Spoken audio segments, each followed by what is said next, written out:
כל שנבקש לו יהי, לו יהי, לו יהי, אנא לו יהי, כל שנבקש לו יהי, לו יהי, לו יהי, אנא לו יהי, כל שנבקש לו יהי. מה כל ענות אני שומע, כל שופר וכל תופים, כל שנבקש לו יהי. לא תשמע בתוך כל אלה גם תפילה אחת מפי, כל שנבקש לו יהי, לו יהי, לו יהי, אנא לו יהי, כל שנבקש לו יהי, לו יהי, לו יהי, לו יהי, כל שנבקש לו יהי. בתוך שכונה קטנה מוצלת, בית קט עם גג אדום, כל שנבקש לו יהי. זה סוף הקיץ, סוף הדרך, תן להם לשוב הלום, כל שנבקש לו יהי, לו יהי, לו יהי, אנא לו יהי, כל שנבקש לו יהי, לו יהי, לו יהי, אנא לו יהי, כל שנבקש לו יהי, לו יהי, לו יהי, אנא לו יהי, כל שנבקש לו יהי.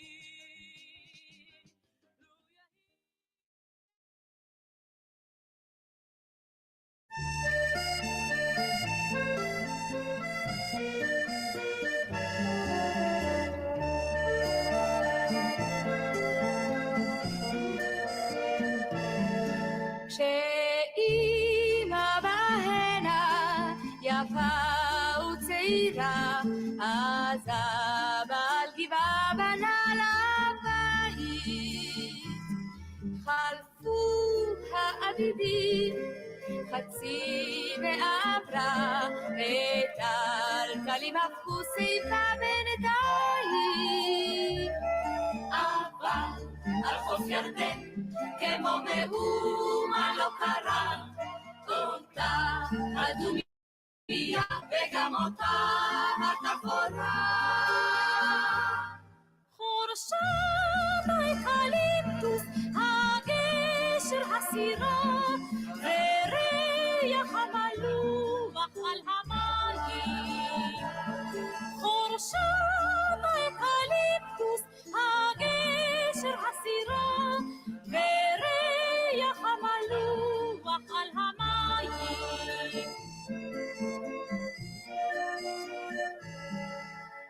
בשביל הנה יורדת ענת התינוקות, הם בירדן ישכשכו רגליים. גדלו הילדים וכבר למדו לשחות, ובני הנעורים חוקרים בשניים. אבל על חוף ירדן כמו מהומה לא קרה, אותה הדומיה וגם אותה התפורה. חורשה באקליפטוס הגשר הסירה, וריח המלוח על המים. חורשה באקליפטוס הגשר הסירה, וריח המלוח על המים.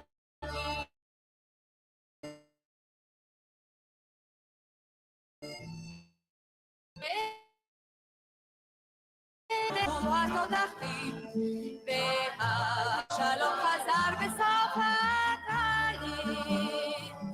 וכל התינוקות היו לאנשים, ושוב על הגבעה הקימו בית.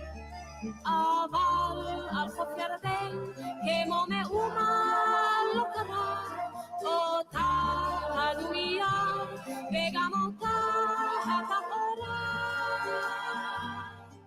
חורשת האקליפטוס, הגשר הסירה, וריח המלוח על המים.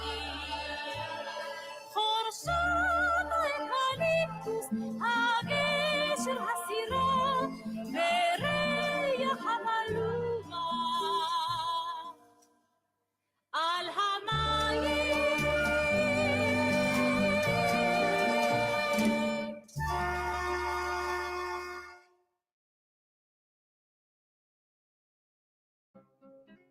אוויר הרים צלול כיין, וריח אורנים, נישא ברוח הערביים עם כל פעמונים.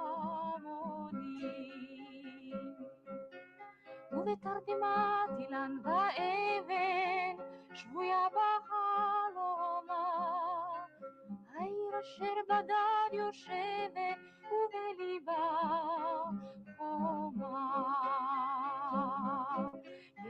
ירושלים של זהב ושל נחושת ושל אור, אנו לכל שירייך אני כינור. ירושלים של זהב ושל נחושת ושל אור, אנו לכל שירייך אני כינור. איך יבשו בונות המים, כיכר השוק ריקה, ואין פוקדת הר הבית בעיר העתיקה. ובמערות אשר בסלע. Okay, Shabbat Shalom, everybody, and welcome to the World Alliance of Qara'im Shabbat Torah study. We have, in theory, finished the fourth book of the Torah, Numbers, Bamidbar, and now we are supposed to go on to the fifth book, which is, of course, Deuteronomy, Devarim. I want to finish off first the story of Pinchas, which is just one more chapter in Numbers 25. I'm sorry, it is Pinchas, but the whole story of Bil'am, which culminates in the story of Pinchas. And then we'll go on to Devarim, even though Numbers, the end of Numbers is just, it is packed with fascinating stuff. And yes, we've fallen behind a little bit, but so I want to catch up. So that way, when people actually go to a video that says we're learning Parshat Devarim, it actually is Devarim and not 2 weeks behind, or else it's going to start confusing everybody. But for the rest of Numbers, we have another census. Maybe we'll very briefly skim through some of the stuff. Caleb, Ben Yefuneh, and Yoshua is spoken about. Then we have the daughters of Tzalafchad and the laws of inheritance, which are absolutely fascinating and relevant. Then we have Yoshua succeeding Moses. Then we have some more about the offerings, which I actually find extremely fascinating. And then we have the holidays of the 7th month, a reiteration of the holidays of the 7th month, Yom Teruah, Yom Kippurim, and Sukkot, Chag Sukkot. And then we have Numbers 30, the last chapter of Numbers, which is absolutely fascinating also. And maybe we'll do this if I can't resist. Speaking about the laws of vows and some very interesting stuff there. I'm sorry, not the last, second to last chapter. Second to last. How many chapters are there in Numbers again? No, what am I saying? Oh, wow, we're way behind. Yeah, we got to catch up. No, what did I think? Okay. Right. Yeah, we're far behind. Okay, you know what? I think we'd better just jump right into Devarim and recalibrate to where we are. So, unfortunately, we'll have to save the rest of the stuff for another time, even though I want to. So, we're in Devarim, Deuteronomy, and Devarim is, why is it called Deuteronomy? Well, Duda means, the prefix Duda means like duo. It means two, right? So maybe you've heard of deuterium. So what is deuterium? Deuterium, or hydrogen two, or heavy hydrogen,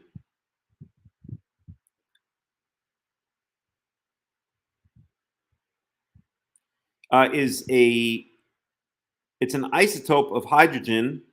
So hydrogen usually has, you guys remember from your high school chemistry, hydrogen has one proton, and that's it. That's hydrogen. That's also called, as we see here, where is it? Protium, okay, or hydrogen 1. So,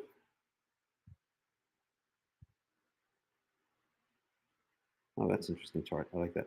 So, any rate, deuterium is hydrogen 2. It has, oh God, why is this thing sliding back? Hold on one second here. It's getting a little bit annoying. Okay. So, oh, I'm not even sharing the screen correctly, am I? As usual. All right, let's do that. Stop.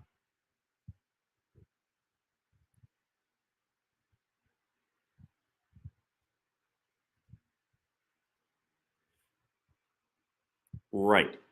So there we go. Okay, so deuterium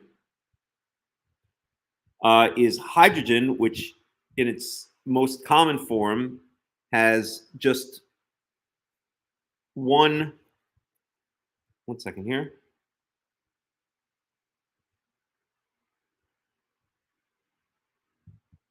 Huh.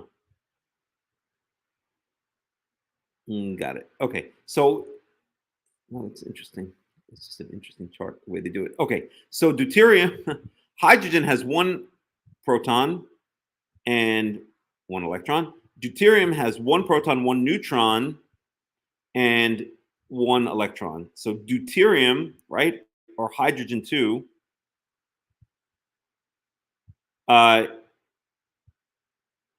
is it's an isotope of hydrogen with two, what do they call them again? When the proton and the neutron together, bosons. I can't remember. With two thingies inside the nucleus, and therefore it's called deuterium. Why did we bring this up? Because you see here deuter, right, meaning hydrogen 2, or meaning it has two things in the nucleus, a proton and a neutron. And so Deuteronomy, the name for the book in English, also implies two. And it comes from the idea that Deuteronomy is a repetition of a lot of what we saw earlier in the Torah.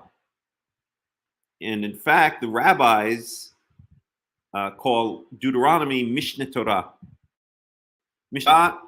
Mishneh means, it comes from the root shnayim, or sheni, shin nun yud, which means two, chad shnayim shalosh, or chad shnayim shalosh. And Mishneh Torah means Deuteronomy. It means a repetition. Duda, two, Mishneh, from the root sheni, two, or second, meaning again two. So Deuteronomy is basically the English translation of Mishneh Torah, a repetition, or a second reading, a second repetition, or a second reciting of the Torah. And that's kind of and I don't know if Deuteronomy is translated directly from the rabbinical Hebrew Mishneh Torah. They might have both had a common source, and I'm not sure where the naming of Deuteronomy started. We can look it up in a second. Actually, it's an interesting question. Let's even look it up.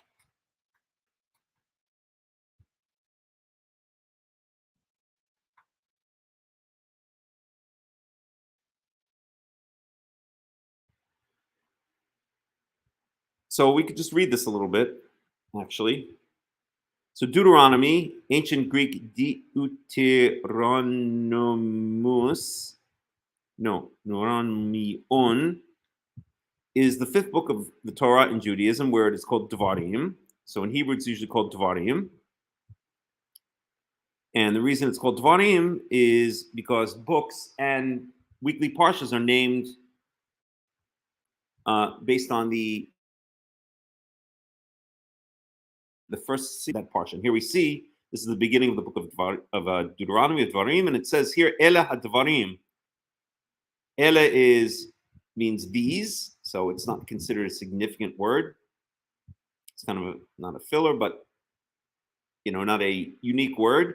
And Devarim is the second word of the book of Deuteronomy. And Devarim means words or things. So Ele Devarim asher diber Moshe el kol Yisrael be'ever Yarden.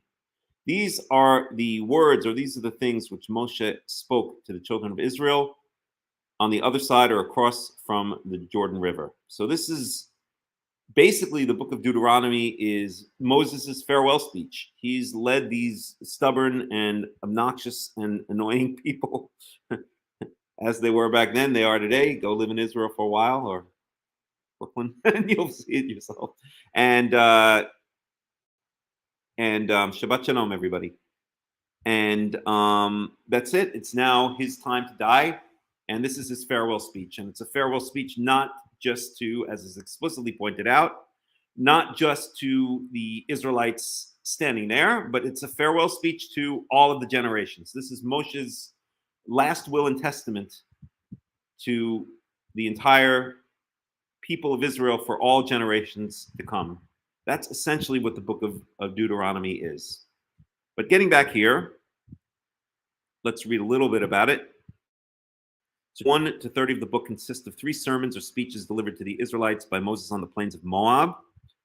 Remember, that's where the Israelites were already. The whole story about Bilam and Balak and Pinchas took place on the plains of Moab, essentially right across the Jordan River from the entry point into Israel, which we learn about in the book of Joshua, where actually many people don't know this or forget it, that the Jordan River splits in half and the Israelites cross the Jordan River into the land of Israel. So they exited Egypt with a miraculous splitting of the Red Sea, the Sea of Reeds. Dispute as to where that really was.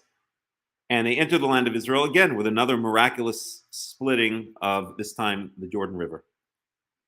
So the first sermon recounts the 40 years of wilderness wanderings which had led to that moment and ended with an exhortation to observe the law.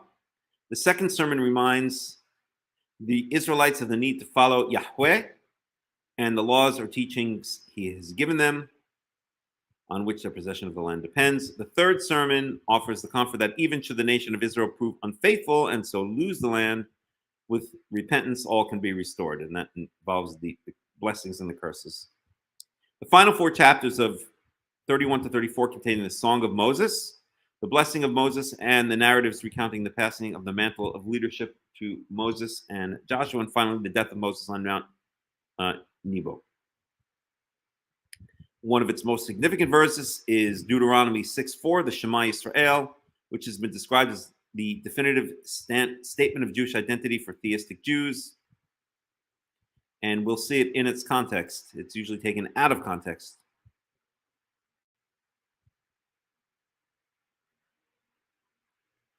Okay, we can read a little bit more. Patrick D. Miller, whoever that is, in his commentary on Deuteronomy suggests that different views of the structure of the book will lead to different views on what it is about. Okay, interesting. The structure is often described as a series of 3 speeches or sermons, followed by a number of short appendices or some kind of epilogue. Consist of commission of blah, blah, blah, blah. Okay. So that's the way it's usually understood, right? There are three main sermons, and we'll see all three of them, and then an epilogue, which basically culminates with the death of Moses in Deuteronomy 34. Christensen, whoever that is, proposed a 5-part centric design of Deuteronomy. The narrative moved towards the central core and then move out. The outer frame, look backwards. The inner frame, the great peroration, whatever the hell that means. The central core, covenant stipulations. The inner frame, the covenant ceremony. And the outer frame, look forward. Okay, interesting. Never heard that one before, but we can keep an eye out for that. In fact, let's see, how can I?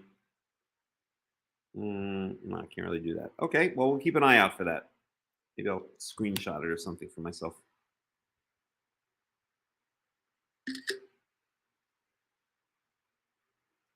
The outer frames consist of historical preamble, an epilogue of the future. The two inner frames cover the announcement of the law and the sealing of the covenant. Okay. And then covenant form. Some scholars propose the covenant form of the structure of Deuteronomy, comparing Deuteronomy with Hittite treaties or ancient Near Eastern treaty texts. Yeah, this is very common. They like to compare, scholars like to compare different parts of the Torah to ancient treaties, ancient Near East treaties. But it's clear that Deuteronomy is not in itself simply the text of a treaty, as Deuteronomy is more than simply applying the secular model of treaty to Israel's relationship with God. I don't know who wrote this article, but their grammar is horrible. Structure is presented as below. So this is the 6-part structure of the ancient Near East treaty, which is pointed out a lot. Preamble, identifying the speaker and addresses. Historical prologue, relating significant events in the relationship between the parties. General stipulations, outlining the broad terms of the treaty. Detailed stipulations, the specific requirements of the imperial state on its vassal. Sometimes they call this a suzerain treaty. Blessings and curses as sanctions and motivation for observing the treaty, and then witnesses. Okay?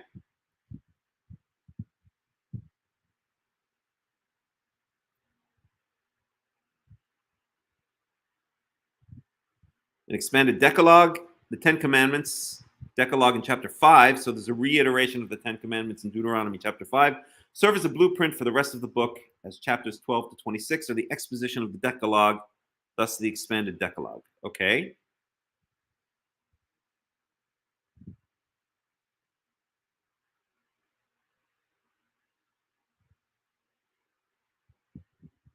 And then it goes on and on and on and on. I think this is too long to read right now, although interesting. Very interesting. Maybe we'll read a little bit more.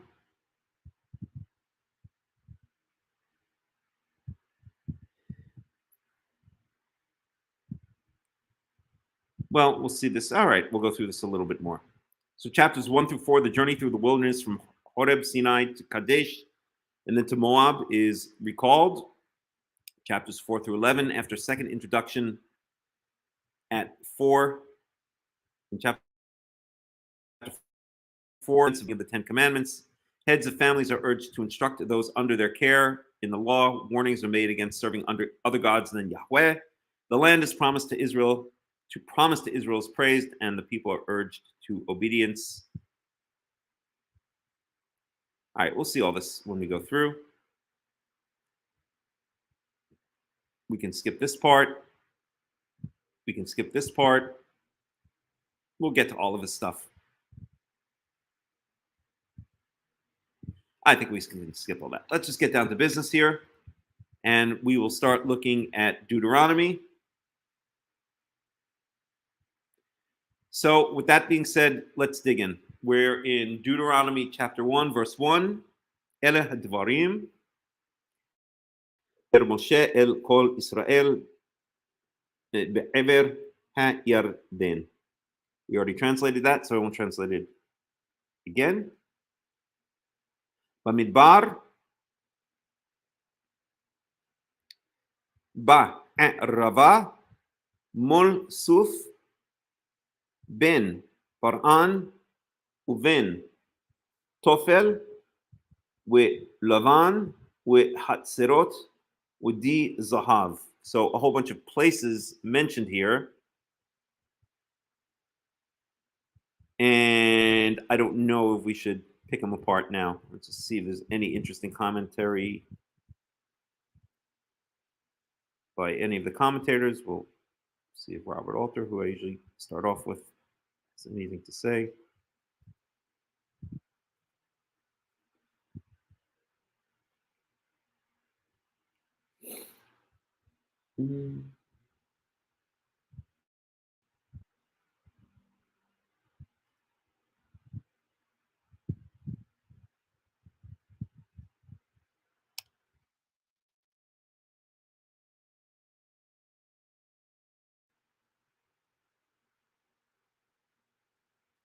So Robert Alter says about verse 1, the prevalent Hebrew title for Deuteronomy, following the convention of using the first significant word in the text as title, is Devarim, words. The title Deuteronomy, which is the Greek equivalent of an alternate ancient Hebrew term for the name of the book, means second law or repetition of the law. That's what I mentioned. It's the rabbis call it Mishneh Torah, the repetition of the law, and is based on the Hebrew phrase in 1718, Mishneh Torah Azot, a copy or repetition of this teaching or law, Torah, and we'll get to that. But it has nothing to do with the actual name of the book. Since Deuteronomy is in fact a recapitulation of the law and narrative of the three preceding books, as well as in certain important respects a revision of them, I disagree with that. The Greek title is perfectly apt, but Devarim as a title has the advantage of highlighting the preeminently rhetorical character of the book, which is structured as a series of long speeches delivered by Moses to Israel, and which also incorporates, as the opening chapter illustrates, prominent elements of dialogue, words of speech framed by words of oratory. More than any other biblical text, it is a book of words, as the Hebrew title suggests. Okay, that's nice.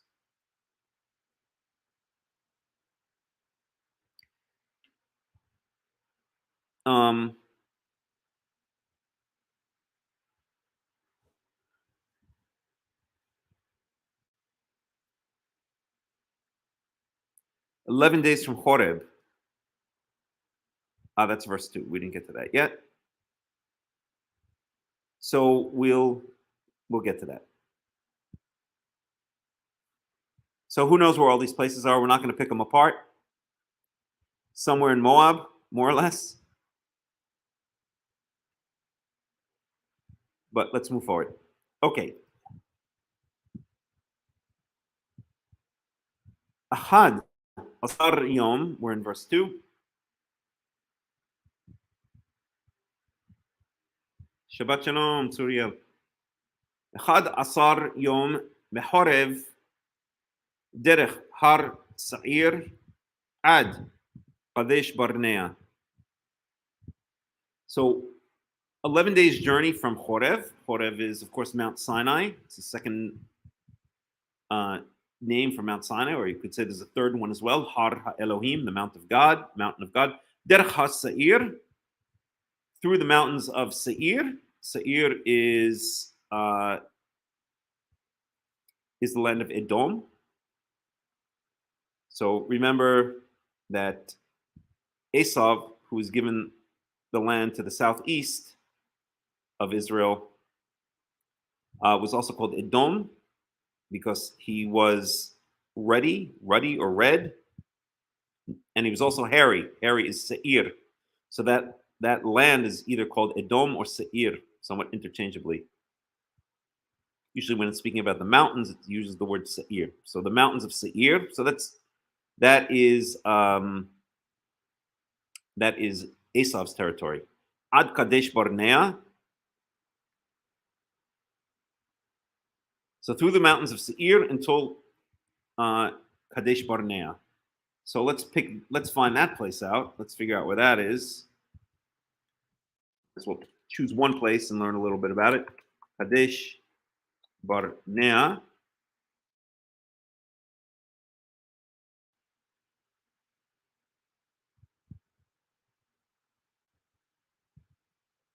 So what do we have here?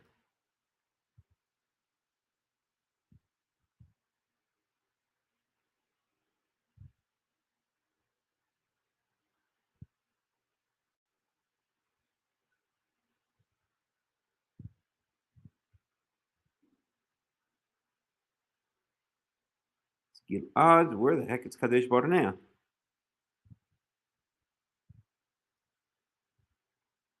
Make it bigger.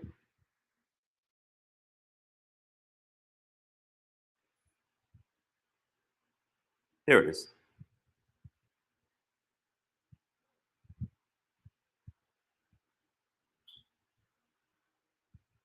So Numbers, okay, 34, 1 to 12.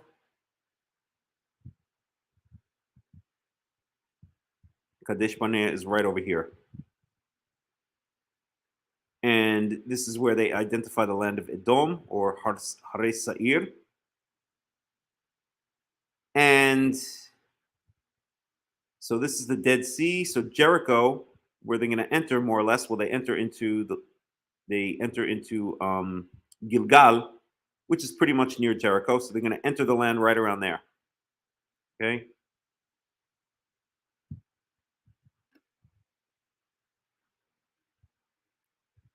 So let's read about this place, Kadesh.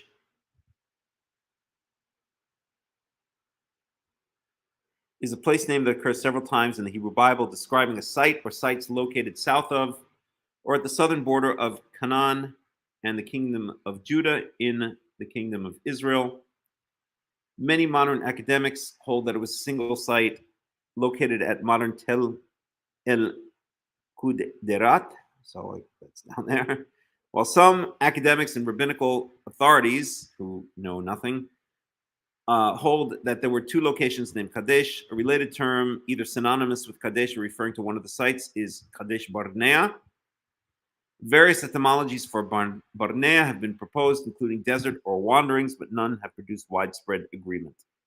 So Kadesh and Kadesh Barnea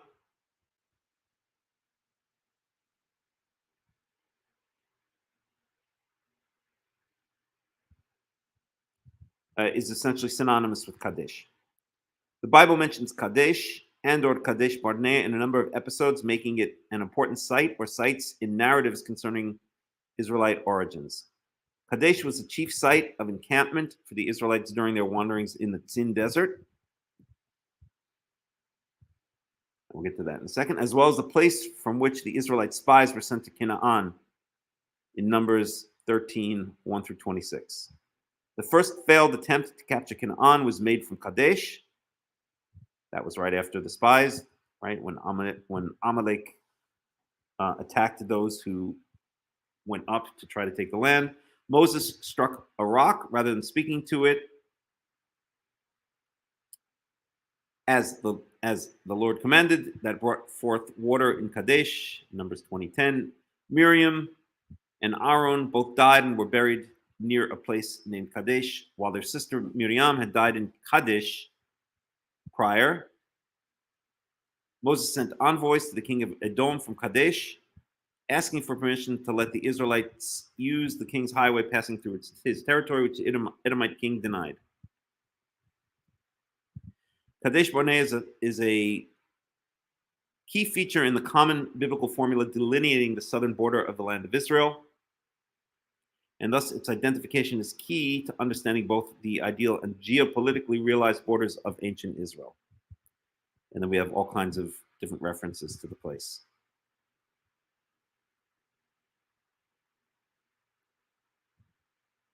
The most common identification of Kadesh or Kadesh Barnea in modern scholarship is with the present-day Tel El Kuderat, with most contemporary scholars seeing the biblical references to Kadesh as referring to a single site.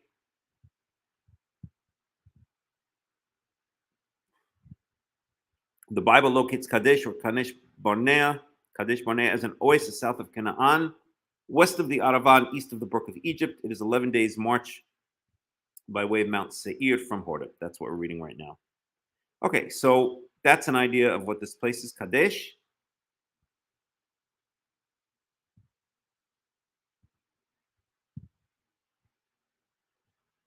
So, okay, Arian Ben, Devarim 122. Okay, when we get to that, I will try to relate to your question. So this is where Kadesh is. So again, if we just look at this, the map from Rabbi Wikipedia, then they place it right down there.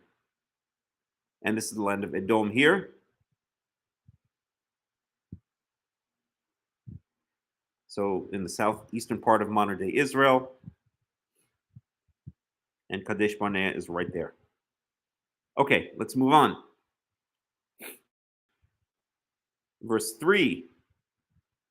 Wayehi be'arba'im shana be'ashtei asar chodesh בחד לחודש דיבר משה אל בני ישראל ככל אשר ציווה יהוה אותו עליהם.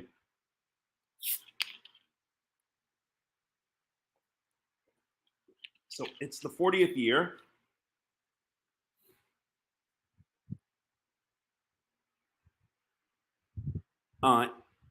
Of the journeys. So just a little bit about time in the Torah. Time in the Torah is usually what's called inclusive. So it says the 40th year. Then it doesn't mean 40 years since the Exodus, because the time of the Exodus is called the first year, not the 0th year. So a year after the Exodus is already called the second year, and we see this in a number of places. So, for instance, let's see. I'm trying to remember exactly. First day of the second year. I think it's in one of the wanderings, but it doesn't matter. I'm not going to go back and find it right now. Okay, so the 40th year means the 40th year of the wanderings. So as the Israelites leave Egypt, that's the first year. It's not the 0th year, it's the first year. So this would basically be the 40th, in the 40th year of the wanderings. So it's the 40th year, Ba'ashtei Asar Chodesh, on the 11th month, Be'achad Chodesh, on the first of the month, and the 11th month, the first of the month. Okay? Diber Moshe el Bnei Israel kechol asher tzivah Yahweh oto alehem. Moshe spoke to the children of Israel, kechol asher tzivah Yahweh oto alehem, according to all which Yahweh commanded him to them.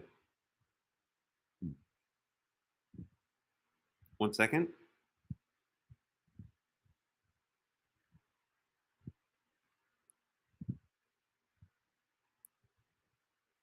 So we're talking about, let's just place this in time. We're talking about the first day of the 11th month of the 40th year.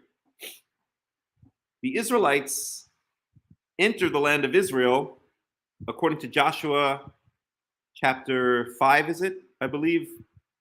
They enter on Passover of the 40th year, or basically the beginning of the 41st year. The Israelites, they let's just take a look at that for 1 second. They exited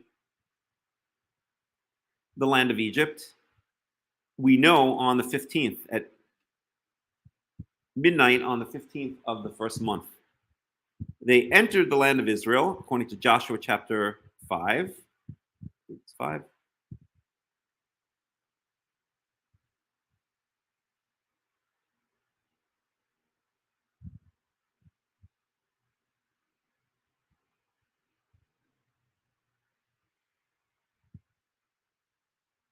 So on the evening, this is Joshua chapter 5, verse 10, on the evening of the 14th day of the month. And what month are we talking about? Let's just be clear here.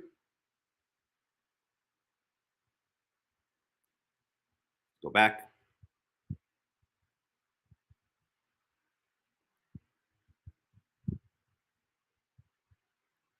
So if we go back to Joshua 4, we're talking about the 10th day of the first month.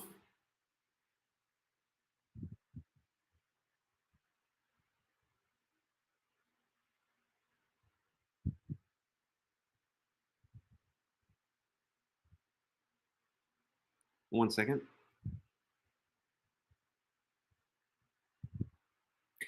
Right, I'm sorry. So they entered the land on the 10th day of the first month.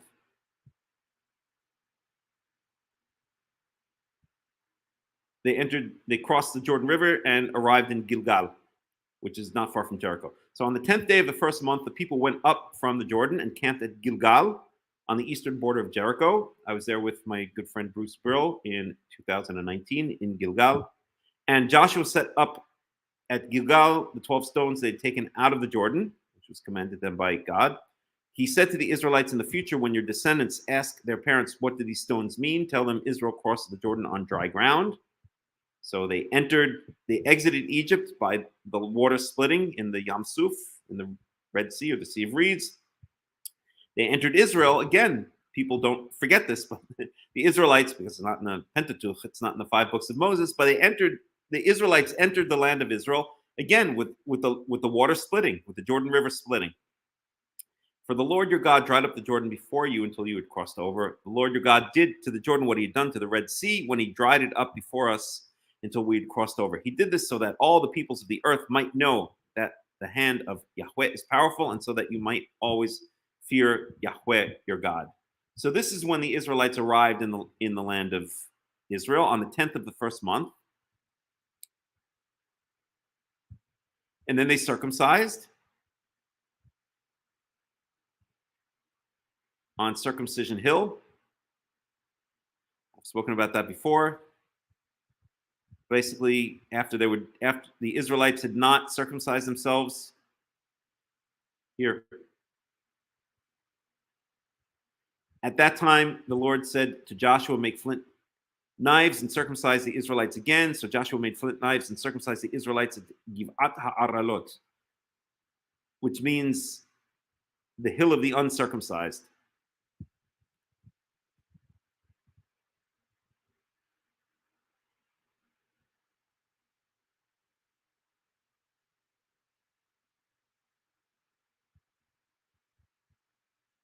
Or the hill of the foreskins. The hill of foreskins. So let's put it this way, as I mentioned when we studied this before, you definitely don't want to be picnicking up on that hill after this incident. Let's put it that way. Now, why did they do so? And then it goes through to explain how there was no possibility to circumcise while they were in the desert, wandering in the desert. And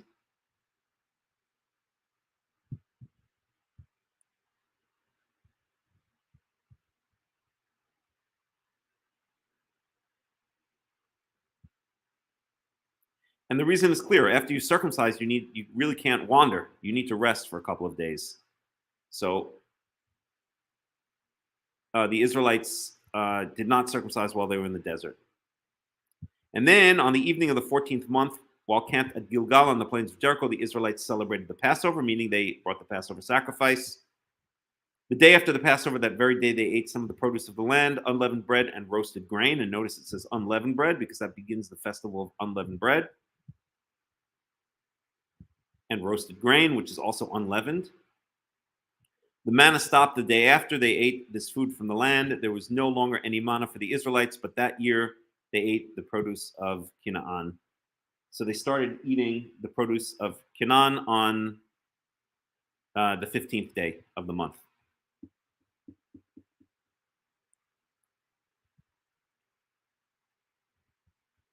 So you're not supposed to eat the produce of the land until you bring the Omer offering. That's in Leviticus chapter 23. Here the Israelites ate it right the day after or right after they brought the Passover sacrifice, right? The next day, they began eating of the produce of the land. And I had a Karaite many years ago try to explain this away by saying, well, that just means that in that year, the Passover offering happened, or the night of the 14th happened to fall on a Saturday. Why? Because we know that the Omer offering is brought Lamacharat Shabbat, on the day after the Shabbat, on a Sunday, according to Karaites. And so therefore, if they started eating of the land the next day, that means that must have been the same day they brought the Omer offering, and that must have been a Sunday. So therefore, the 14th, or the day in which they brought the Passover offering, the night before, the evening before, must have been a Saturday. This is a pretty stupid explanation, if you ask me. And really what's going on here, this is just a side note, but really what's going on here is this is a special case. This is the first year. This is the entry into the land. They didn't grow. There was no first fruits really to bring that year because they didn't grow any of those grains. They were coming into the land and they just ate off the grains that were already there or ate off the food that was already there. So there was no first fruits. The Omer offering is a first fruits offering of the beginning of the harvest season, which is barley. The barley is the earliest ripening main staple in the land of Israel. And the Omer offering is a first fruits offering. You bring the first fruits to God before you take for yourself. That's the whole idea of a first fruits offering. The same with the wheat offering. That's Shavuot. Shavuot is a holiday that celebrates the first fruits offering of the wheat harvest, which is about 7 weeks later, so 50 days later, so about close to 2 months later than the barley harvest. And if you live in the land of Israel or have lived in the land of Israel, you know that that's quite accurate, that the wheat ripens about a month, 2 months, about a month and a half after the barley does. And you'll see that if you live in Israel. You'll see the barley ripening, and then you'll see about a month and a half later, you'll see the wheat ripening. So that if you're walking around Israel in, let's say, February, almost all of the plants that you're going to see that might be either barley or wheat, and you can't tell the difference if you're not an expert, they're almost all barley. And then a month later, or a month and a half later, they're almost all wheat. The barley's already kind of dried up, and the wheat is just drying up at that point. So the point being that that's a silly explanation that this Karaite many years ago gave. He tried to force the text into his, I guess, preconceived notion of exactly what it should be. But I think the real explanation here is that they were able to eat of the land without bringing the Omer offering that year because there was no Omer offering to bring because they had not raised, it wasn't their crops that they had raised. So they didn't need to bring a first fruits offering. And that seems like a much more likely explanation to me. Anywho, so we see that this is when the Israelites entered the land of Israel. Okay, on the beginning of the 41st year. Of the Exodus from Egypt.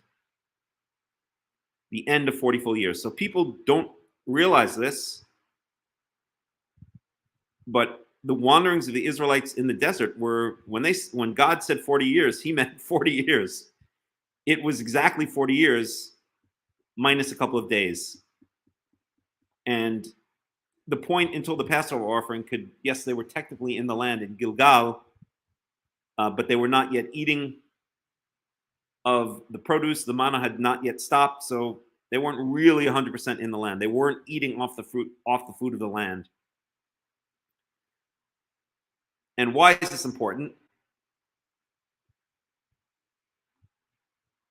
This is important because it shows where we are. Here's the whole story with Rahab. It shows where we are in time. So Deuteronomy 1 locates us in time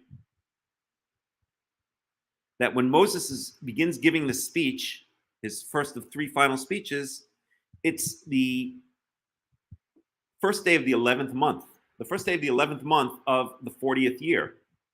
This is only assuming, well, we know from the biblical calendar that the year can have either 12 or 13 months, but it usually is 12 months. So let's assume that this was a 12-month year, just for the heck of it. And so this means that this is 2 months before the Israelites' entry into the land of Israel. That's when all of the book of Deuteronomy, not all of the book of Deuteronomy, because there are more speeches that take place later, but that's when the book of Deuteronomy begins. Only 2 months before the entry of the children of Israel into the land of Israel. Numbers 13:1. Not sure what you're saying there. So that places an entire book that takes place in 2 months. Now, we've spoken about the time of the various books before? Well, Genesis takes place from the beginning, Bereshit, up until the death of Joseph. So that spans approximately, if we'll go by the rabbinical year, just for the heck of it, right? So what is the rabbinical year? 57 Jewish year. 5783.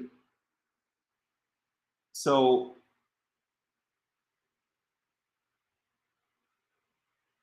it spans from the beginning up until the death of Joseph, which is, I think we used to learn in yeshiva. I'm just giving approximate, just estimations here. I think we used to learn in yeshiva that Abraham was born in 1948 BCE or something like this. So Abraham to Joseph, I don't know, give it a couple hundred years. I think around 1500, if I'm not mistaken, is when Joseph is located in time, more or less. We can actually, just out of curiosity.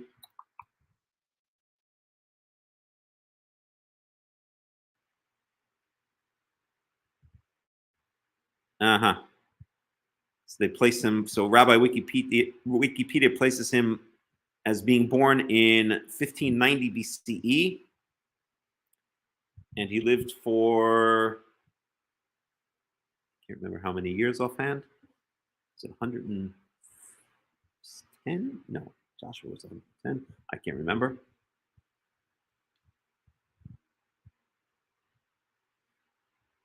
It doesn't matter now. So around 1500 BCE, and the current Jewish year, according to the rabbis, is 5783. No, we don't have to do it that way, do we? Yes, we do have to do it this way. So, okay, let's do a little math here. So 2023, well, we'll just approximate. We'll do it.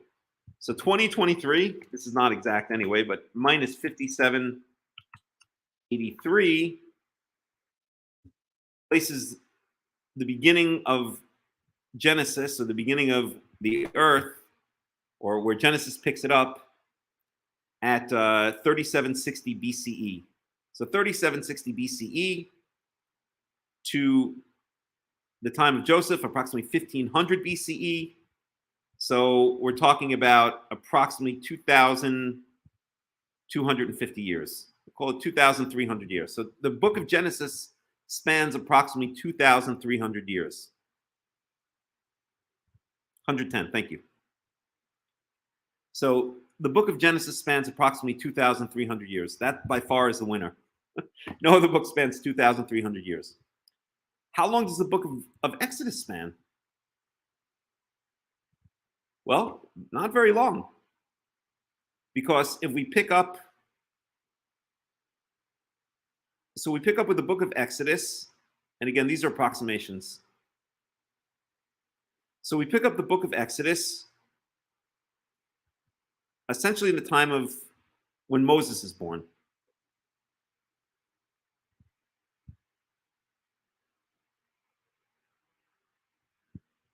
Right? Essentially.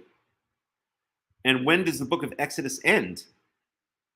The book of Exodus ends with the dedication of the tabernacle and the descending of the glory of God into the tabernacle.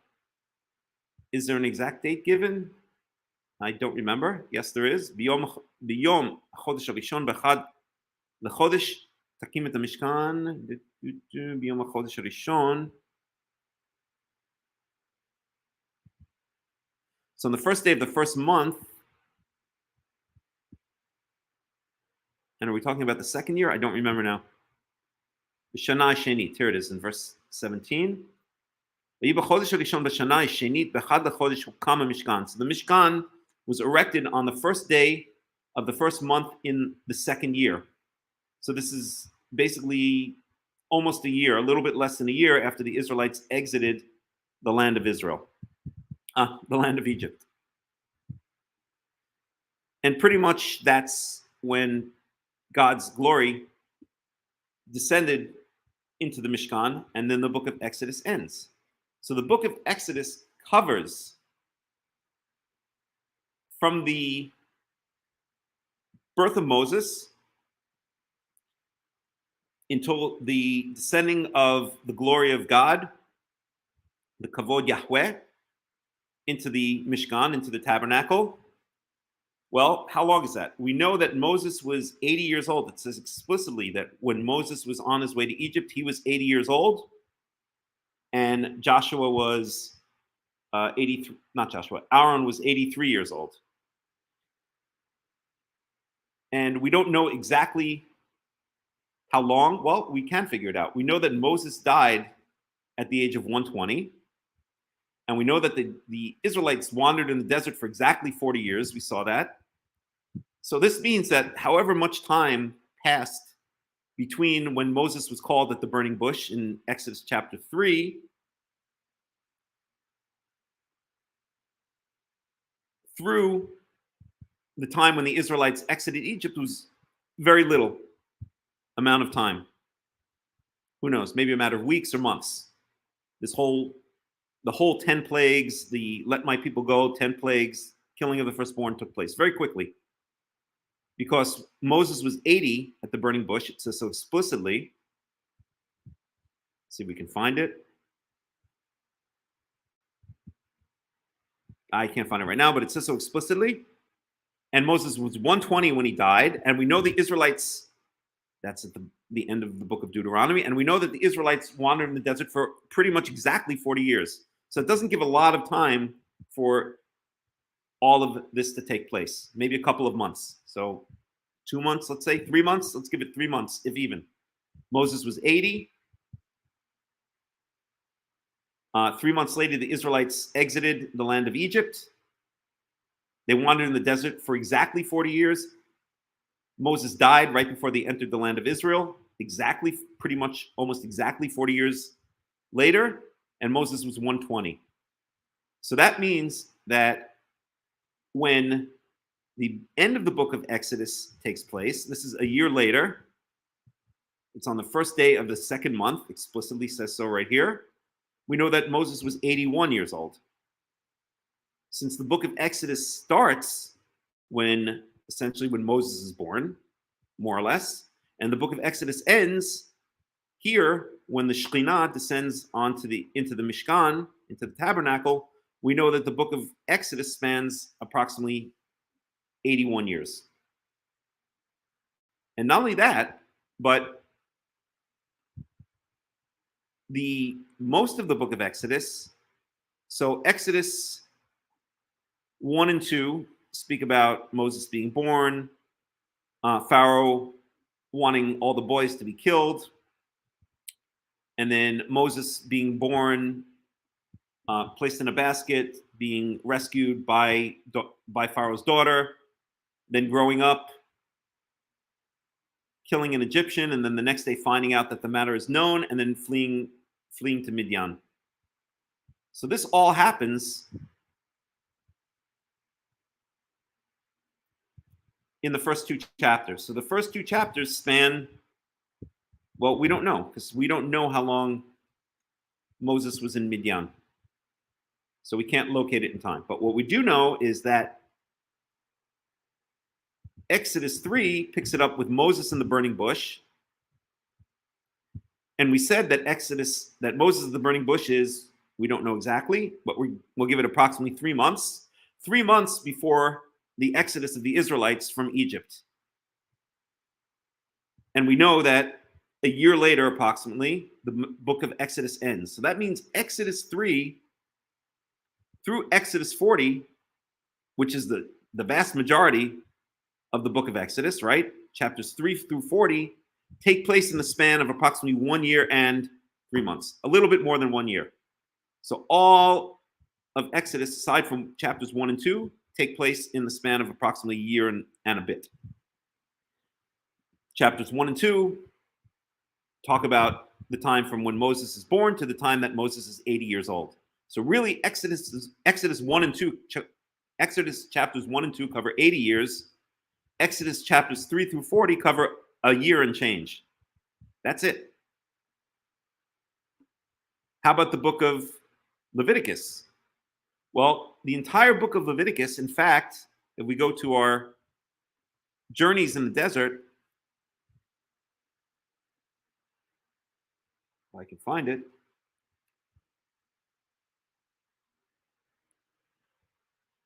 So, and I think I've pointed this out a bunch of times before, the Israelites arrive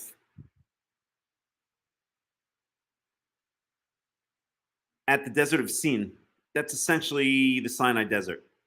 This is already, it doesn't mention explicitly when they arrive at Hara Elohim, at the mountain of God, at Mount Sinai, but it says in Exodus 18:5 says that Yitro came to Moses at Hara Elohim, but does not mention any travel from Rephidim. So essentially this entire area, they're already in more or less in the area of Mount Sinai. And when do they arrive there? In the 15th day of the second month. A month after the Exodus is when they arrive in the Sinai. Well, we know we can even be more exact than that, right? We know, well, it doesn't matter because we're going to be speaking about in years, right? We know that in Exodus 20,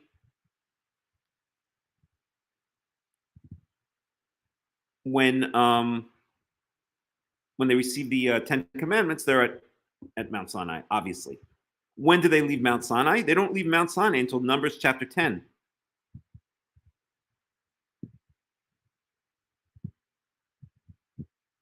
Numbers chapter 10, verse 12. We can look at that for a second.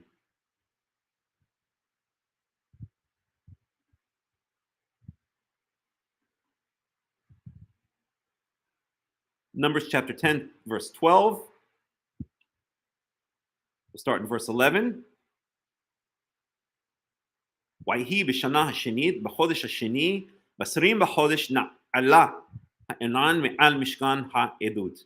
So it was in the second year, in the second month, in the 20th of the month.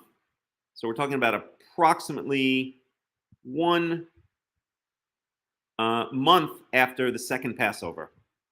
About a year and a month after the Israelites exited Egypt. Na'ala ha'anan me'al mishkan ha'edut. The cloud rose up or traveled up from above the tabernacle of the testimony. Wa'isu b'nei Israel, verse 12. Wa'isu b'nei Israel nimas'ehem Midbar Sinai, Wayishkon Anan Bamidbar Paran. And the children of Israel traveled in their journeys, or according to their journeys, or in their journeys from the Sinai desert. Wayishkon Anan, and the cloud rested Bamidbar Paran, in the desert of Paran. The desert of Paran, I believe we saw here in this map here. Didn't we? Wilderness of Sin, maybe not. The point being that the Israelites arrive in the Mount Sinai area in Exodus 16, and they don't leave the Mount Sinai area until Numbers chapter 10. That means that all of the book of Leviticus, which doesn't mention their wanderings at all, and we know that Leviticus is mostly, not exclusively, but mostly a book of laws, mostly dealing with the cultic worship of Yahweh, but also many other things. But the entire book of Leviticus takes place during this period, if we were to assume that it's in chronological order, which I think it is. So the entire book of Leviticus takes place, and I can't remember if there are explicit time and place markers in Leviticus. I don't think so. But the entire book of Leviticus takes place sometime in this period. Sometime between when the Israelites arrived in the desert of Sinai and when they left. So when did they arrive?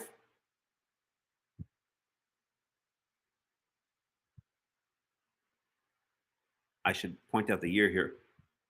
as well. But they arrived at the desert of Sinai in the 15th day of the second month of the first year. They left the Sinai desert in the 20th day of the second month of the second year. So we're talking about approximately a year. That means the entire book of Leviticus takes place within the space of a year. That's it. So we saw so far that Genesis takes place, covers, what do we say, 2,750 years. Exodus covers approximately 81 years, but the first two chapters cover 80 years, and the rest cover 1 year. All of Leviticus takes place in the space of a single year while the Israelites are at Mount Sinai. So we do have some events that occur in Leviticus, and I'm just trying to remember, are there dates attached to them? So for instance, well, that was right at the dedication tabernacle. I'm not going to search it down right now. So that's Leviticus, all within the space of a year. How about Numbers? Well, Numbers starts with the Israelites in Mount Sinai, because they don't leave Mount Sinai until Numbers chapter 10. And it ends with the Israelites in the plains of Moab 40 years later, actually 39 years later, because they leave in the second year. So Numbers, the book of Numbers, spans approximately 39 years. And Deuteronomy, we just said, how long does it span? Well, it starts in the first day of the 11th month of the 40th year. And we know that because they're about to enter the land. Moses dies and then they enter the land. And it ends when Moses dies, or let's say the book of Joshua. It doesn't say exactly when Moses dies. It doesn't give an exact date. But the book of Joshua picks it up when the Israelites are entering into the land of Israel, which they do on the 10th day of the first month of the 41st year. That means that the entire book of Deuteronomy spans about 2 months, max. Well, if it's an intercalated year, if the year has 13 months, 3 months. So 3 months max, more likely 2 months. So just to review, we can even type this in. These are all approximations, okay? Genesis spans approximately, what do we say, 3750 BC to 1500, approximately 2,750 years, approximately. These are all approximations, 2,750 years. Next, Exodus. So let's learn how to spell Exodus, not Exodus. Exodus spans 81 years, but we can break it down even more. Chapters 1 to 2 span 80 years, and chapters 2 through this way. Exodus 1 through 2, 80 years. Exodus 3 through, how many chapters are there in Exodus again? 40 approximately? 40. 3 through 40 span approximately 1 year.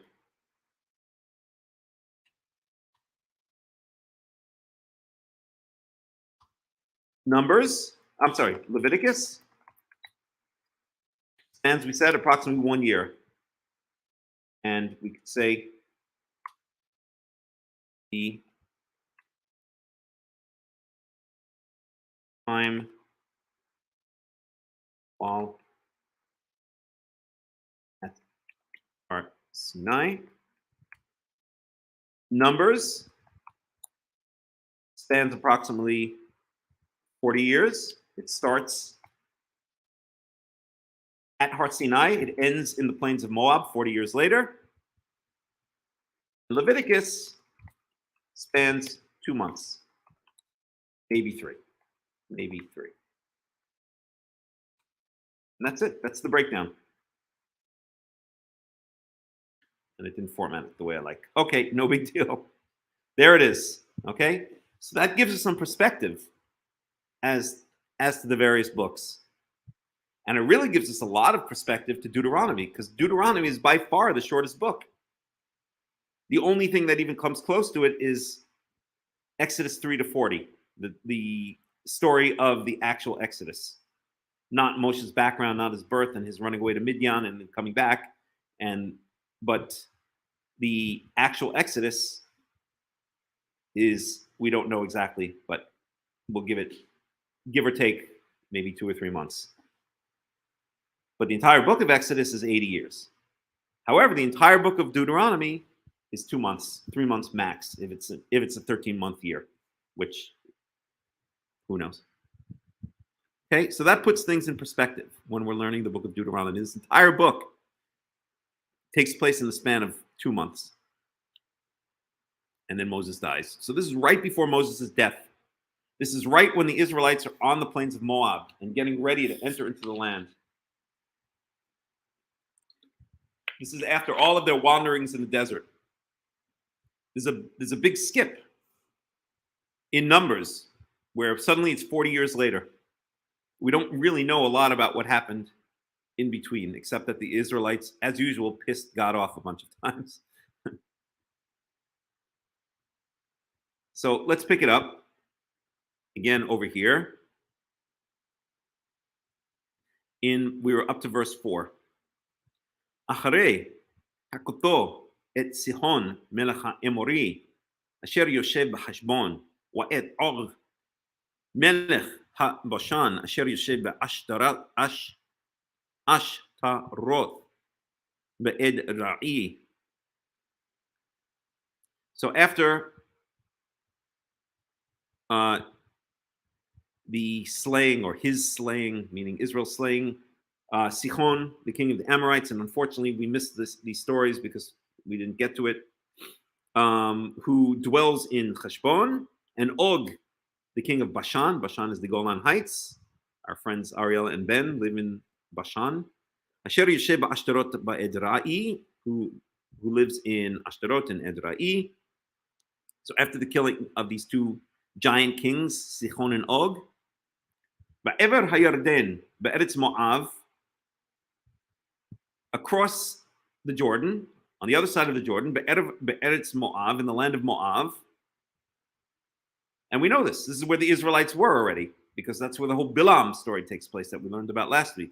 Ho'il Moshe be'er et haTorah hazot lemor. It seemed good in the eyes of Moshe. Ho'il, the ho'il means to benefit or to seem good in. Let's see how they translate it here. Began. Moshe be'er et Torah hazot lemor.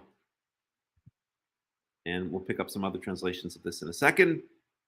Okay, we'll go with began. Moshe began to explain, to explicate this Torah saying. And what does this Torah mean? Well, that's always a question, what the word Torah means in the Torah. Usually it means a set of instructions, but here it might actually mean all of the instructions that Yahweh had given to Moshe, or had given to the Israelites so far. I think in this case, the word Torah actually has the more general sense of all the instructions. So maybe a better translation of this would be, Moshe began to explain or to expound upon all of the instructions and said, or saying. And let's pick up a commentary here.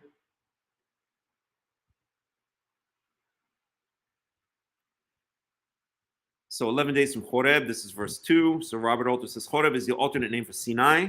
The introductory verses in Deuteronomy swiftly situate Moses' discourse in time, place, and sequence of events. At the end of the 40 years wandering on the east bank of the Jordan, where the Israelites were seen encamped at the conclusion of the book of Numbers, after the military victories over the Transjordanian kings reported towards the end of Numbers, which unfortunately we didn't get to. Okay, to expound this teaching. So he translates this as, let's get it.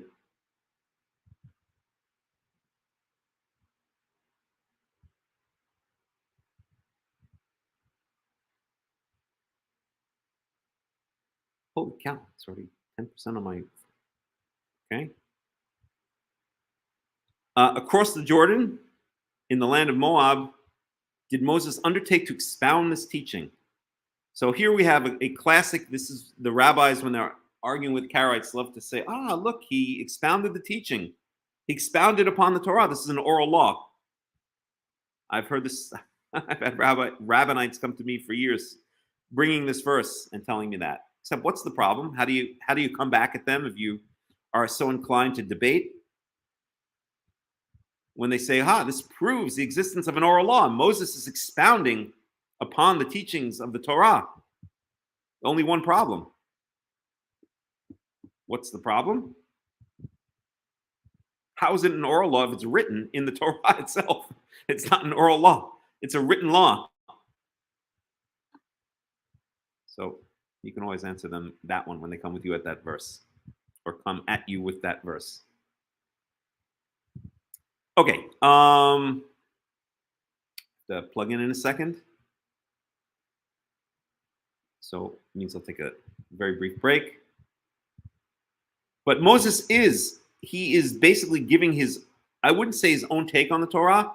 He's fleshing out the things, right? Moses has had 40 years of talking to God at this point. And he's gotten to know God pretty well. He's gotten to know Yahweh pretty well. They're BFFs at this point. And so Moses knows basically what God wants or how God is thinking. Maybe that's a bit presumptuous. He knows what God wants from the Israelites. And so, yes, he's going to put it a bit in his own words. He's going to expound upon it. But the expounding upon is not a changing of the law, or it's not an adding of the law. It's a clarification of the law. It's saying things in different ways. We spoke about this, I think, last week, that repetition in the Torah is not contradiction. Repetition is elucidation. It's very simple, right? It's like, think back to, I don't know, you're in school, you're in high school, and you're learning biology. And the teacher on 3 different days explains the same concept, but explains it in slightly different words in a slightly different way. Is the teacher contradicting himself or herself? No. The teacher is explaining things in a slightly different way in order to give you a better understanding, because it's not the words that you're trying to understand. It's the underlying concept that you're trying to understand. That the words are just the vehicle. They're just the emsa'i, the means to the understanding of the underlying concept. So if you explain things a couple of times in a slightly different way, it doesn't contradict the underlying concept. It elucidates the underlying concept. And this is what the idiot, secular scholars of the Old Testament don't realize. They think that if the words are not exactly the same, or if the law is slightly different, that it's a contradiction, which proves that the Torah is not divine, which proves that it's written by multiple authors, documentary hypothesis. And in fact, it proves it's the opposite. Because if the Torah were really trying to pass itself off as divine, which it is clearly, and it were not divine, then it would make sense that the scribes, or whoever these so-called people who put together the Torah they would make sure there was 0.000% contradictions, because they know that if there were any contradictions, people would come along and say, this proves that it's not divine. So I think the fact that there are contradictions in the Torah actually proves the divinity of the Torah, because if it weren't divine and the authors were trying to pass it off as divine, they would make sure there were no contradictions whatsoever. So it's really idiotic, this argument that just because there are seeming contradictions, and there really are not contradictions, just because there are seeming contradictions or seemingly different ways in which the same law might be explained, or that certain laws are expounded upon in different ways at different times throughout the Torah, that represents a contradiction. This is ludicrous, and it's infantile. It's just an infantile argument. And again, I give the example of the teacher, whatever subject, math teacher, biology teacher, trying to explain a difficult concept, and will explain it to the class a couple of times over the course of a week or a month or who knows what. And each time he'll explain it, or she'll explain it a bit differently. It's not a contradiction. It's an elucidation by using slightly different words, or by using different examples, or by approaching the explanation in a different way. It helps the students understand it better. It doesn't contradict the previous explanations. And that's what we get a lot of in Deuteronomy. These expoundings by Moses upon what had been said previously in the Torah. And with that, I need to plug in So let me put on just one song, and I'll be back in under 5 minutes. Let's see, what's a good one?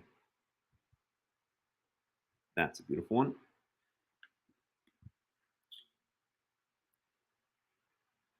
So we'll be right back.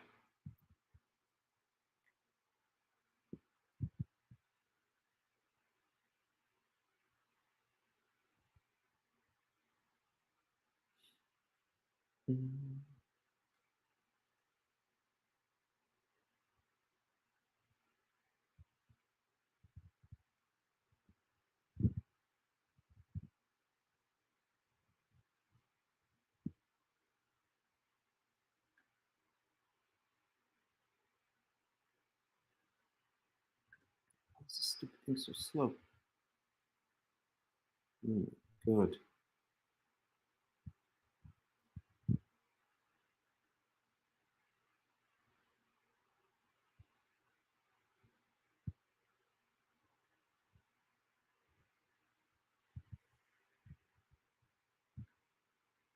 What's going on with this dumb thing?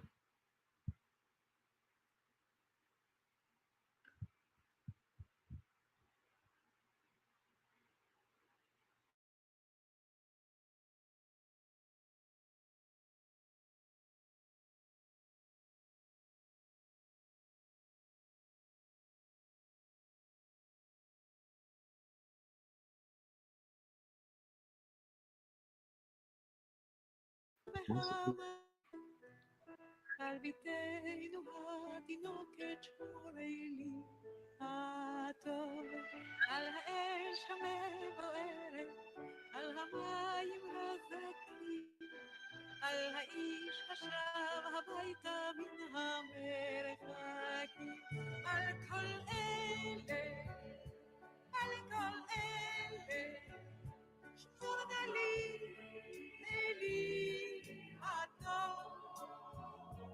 על הדבש ועל העוקר, על המר והמתוק, על נטע קור נטוע, אל תשכח את התקווה, השיבני ואשובה אל הארץ הטובה. שמורי לי על זה הבית, על הגן, על החומה, מיגון, מפחד פתע וממלחמה. שמור על המעט שיש לי, על האור ועל הטף, על הפרי שלא הבשיל עוד ושנסה, על כל אלה, על כל אלה, שמורנה לי, לי הטוב, על הדבש ועל העוקר, על המר והמתוק, על נטע קור נטוע, אל תשכח את התקווה, השיבני ואשובה אל הארץ הטובה. מרשרש אילן ברוח, מרחוק נושר כוכב, משאלות ליבי בחושך נרשמות עכשיו. אנא שמור לי על כל אלה ועל אהובי נפשי, על השקט, על הבכי ועל זה השם, על כל אלה, על כל אלה, שמור לי, לי הטוב, על הדבש ועל העוקר, על המר והמתוק,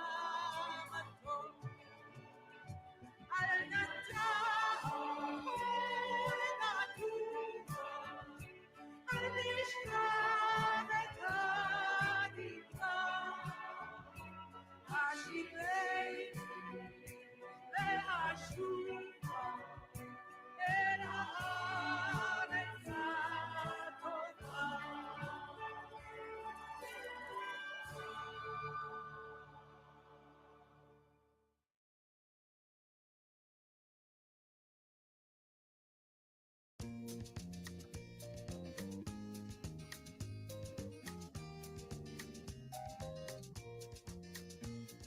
הייתי בפריז וגם ברומא, ראיתי את שבעת פלאי תבל, בקוטב הצפוני וגם דרומה, אך אין מקום כמו ארץ ישראל.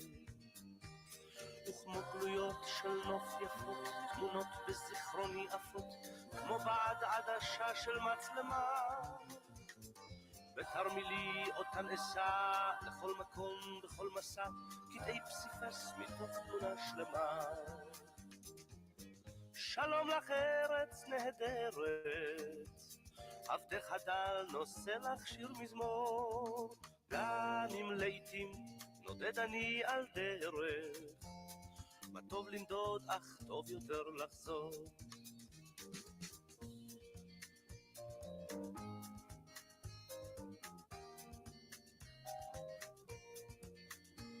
צריכי המגדלים בירושלים, בסמטאות השוק הצבעוני, גגות הרעפים של גבעתיים, הניבטים מבעד חלוני. את האביב בתל אביב, את סבתי ואת סבי, את החלה ואת נרות שבת, את ים המלח מול אדום ואשת לוט צופה לסדום, ואת הקיץ אוחה אילת.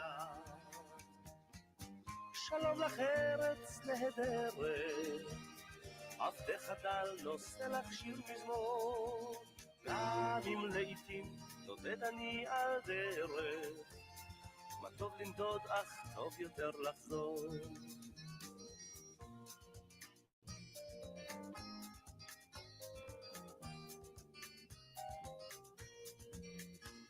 מימיה הכחולים של הכנרת, והרקיע התואם מעט, והרגשת הבית המוכרת, בתוך אורכי זורמת כמו חשמל.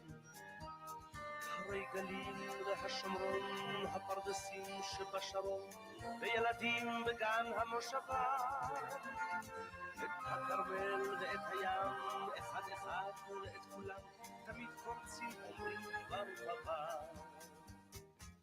שלום לך ארץ נהדרת, עבדך דל נושא לך שיר מזמור, גם אם לעתים נודד אני על דרך, מה טוב לנדוד אך טוב יותר לחזור.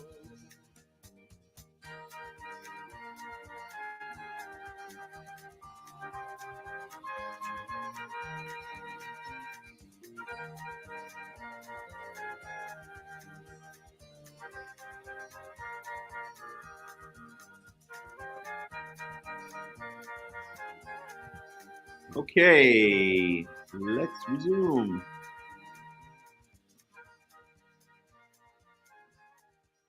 Okay, we're back.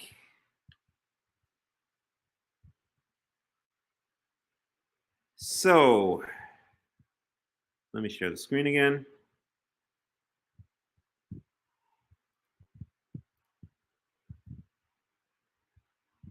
And there we go.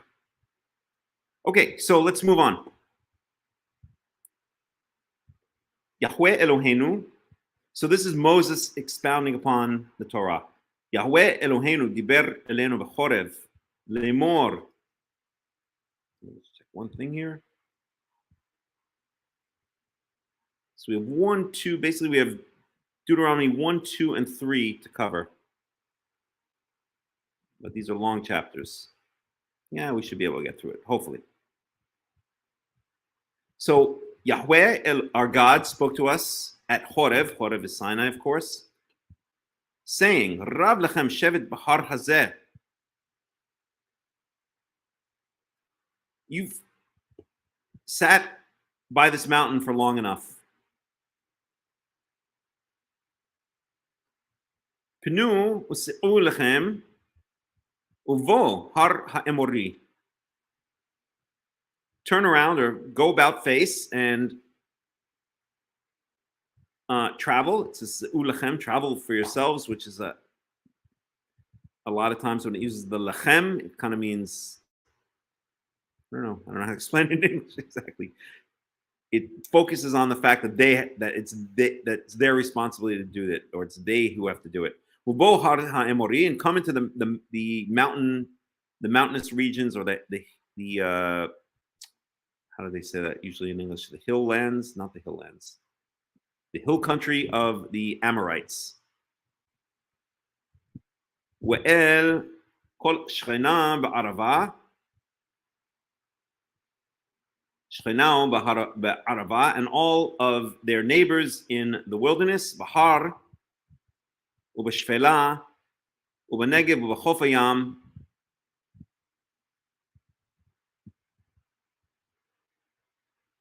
So all of their neighbors in the wilderness, in the mountain, in the hill country, in the lowlands, and in the dry lands, and along the sea, along the seashore, the land of the Canaanites, Eretz Kena'ani, Wahalivanon, the land of the Canaanites and the Lebanon, which is more or less in modern day Lebanon, Ad Nahar Hagadol, Nahar Parat, out until the great river, the Euphrates River. So this is basically a description of all of the land. So it says go towards, come to, and then it lists a whole bunch of different lands or different areas. And this is basically Moshe saying, or God quoting Moshe saying, this is the land, these are the lands that you're going to take over. This is your land inheritance, the full inheritance of the land of Israel, all the way out to the Euphrates River, including Lebanon. Hello, can you get this cat out of here, please? Okay, please. I'm right in the middle. 1 second, please.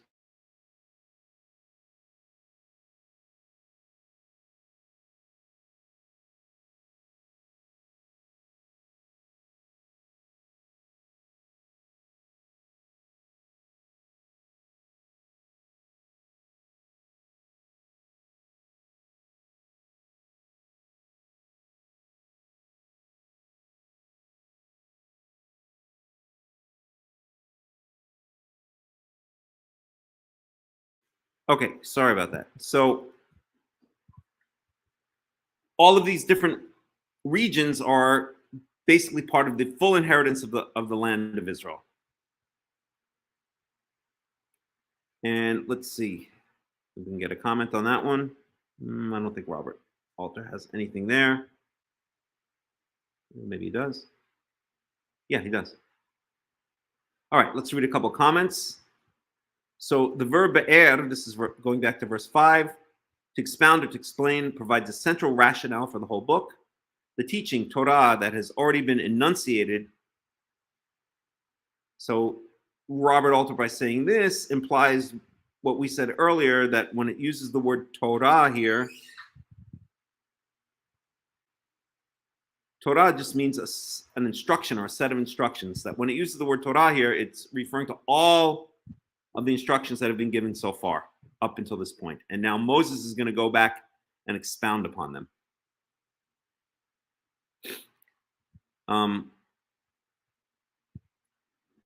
Is represented as requiring further exposition or explaining, and hence the need for the repetition of this teaching, which we'll get to, that we haven't come across that verse yet.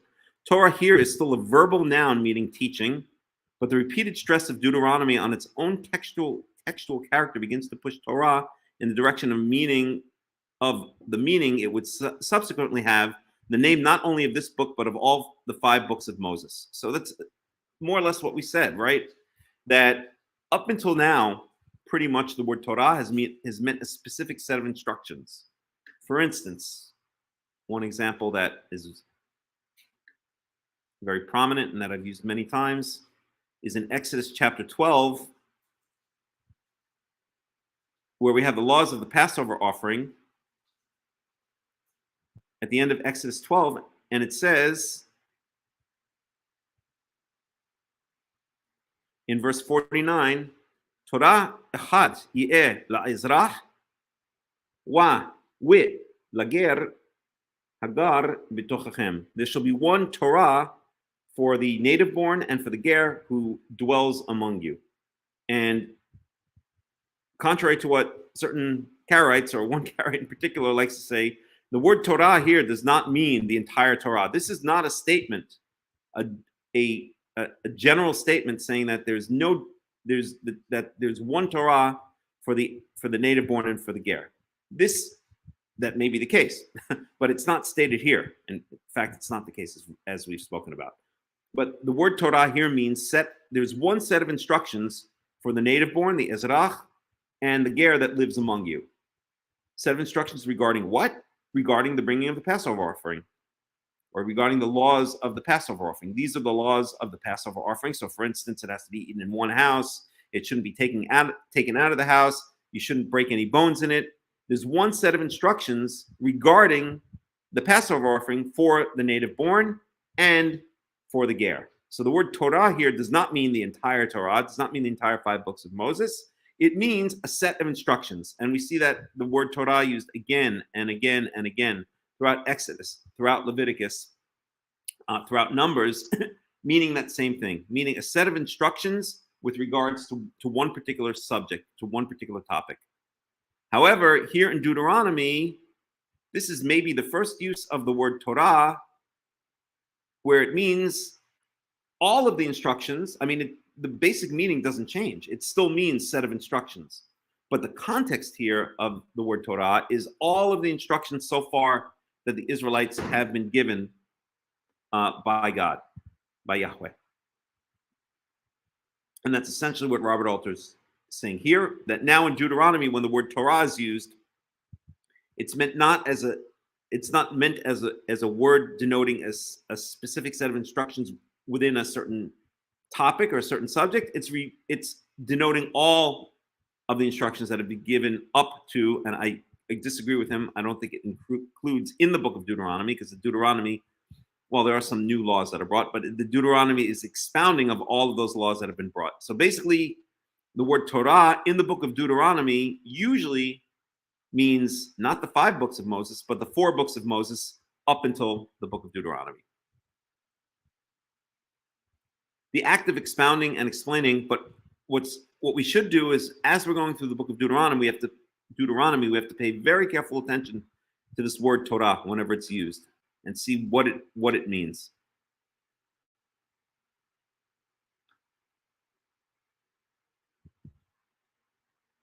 So,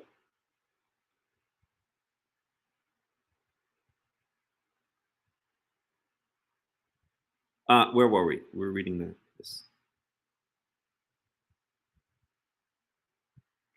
The act of expounding and explaining, moreover, announces the intellectualist theme, in all likelihood drawing on Hebrew wisdom traditions that sets off this book from the preceding 4. Okay, I don't know what he means, but whatever. I'm not going to figure it out. Sometimes I don't understand what he's talking about. The Amorite, Deuteronomy uses this term to designate all of the inhabitants of Canaan, perhaps because the Amorites on the eastern perimeter of the country were the first people encountered by the invading Israelites. So if we bring up this map again, let's see, does it show the Amorites? No, it doesn't explicitly show the land of the Amorites, but the Amorites, Robert Alter is saying, are on the eastern portion of the land of Israel. The Lebanon, this refers to the mountain range, not a country. So the Lebanon was a region. Today, Lebanon is a country, which essentially covers more or less what the ancient Lebanon was. But Lebanon was a region in ancient times, mentioned many, many times throughout the Tanakh. And the word Lebanon comes from the word Lavan. Lavan means white. almost definitely where we get the Latin. Well, I forgot what it is in Latin, but in Spanish it's blanco. In Portuguese it's branco. In English we have the word blank. I guess in Latin it must be blancos. And so Lavan and Lavan, which means white, and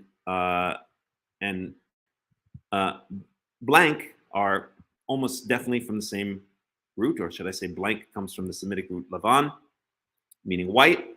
And it's why is it called the Lebanon? Because there are tall mountains in Lebanon. You have the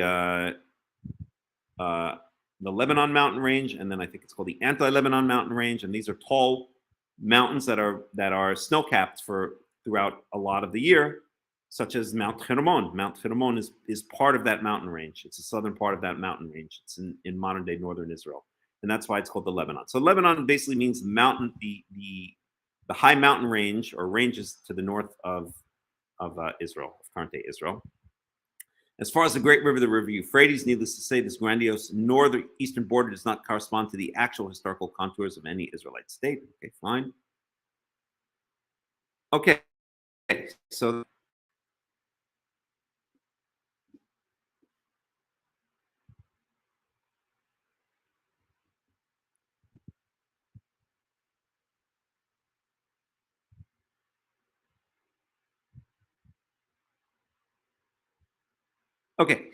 where were we? We were up to verse 8. Re'eh natati lifnechem et ha'aretz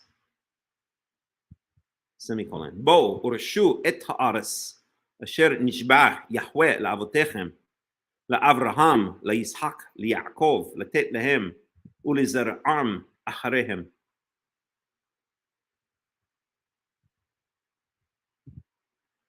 So remember, the context here is this is Moses saying that God spoke to us at Mount Sinai, saying, "You've been here long enough. Now start heading towards Israel." This is before the incident of the spies, by the way, and inherit it. Inherit the land. Did I translate this? Behold, I have placed before you, I've given unto you the land. Go and conquer it, literally inherit it. Go and conquer the land. Go and take over the land. Asher nishba Yahweh la'avotechem, which Yahweh swore to your forefathers, your fathers, to Abraham, Isaac, and Jacob. Latet lehem ulizir'am acharehem, to give to them and to their seed after them. As I pointed out many times, seed means male descendants. Verse 9, Wa'amar alechem ba'et hahi lemor. And I said to you at that time, Lo uchal livadi se'et etchem. I cannot lead you or bear you or deal with you by myself.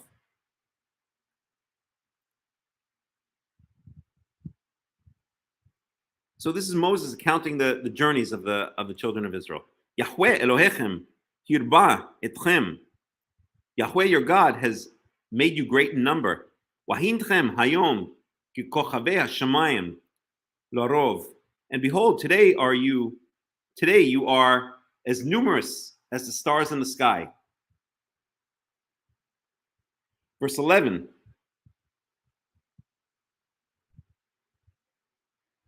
Yahweh Elohei avotechem Yosef alechem kachem elef pi'amim.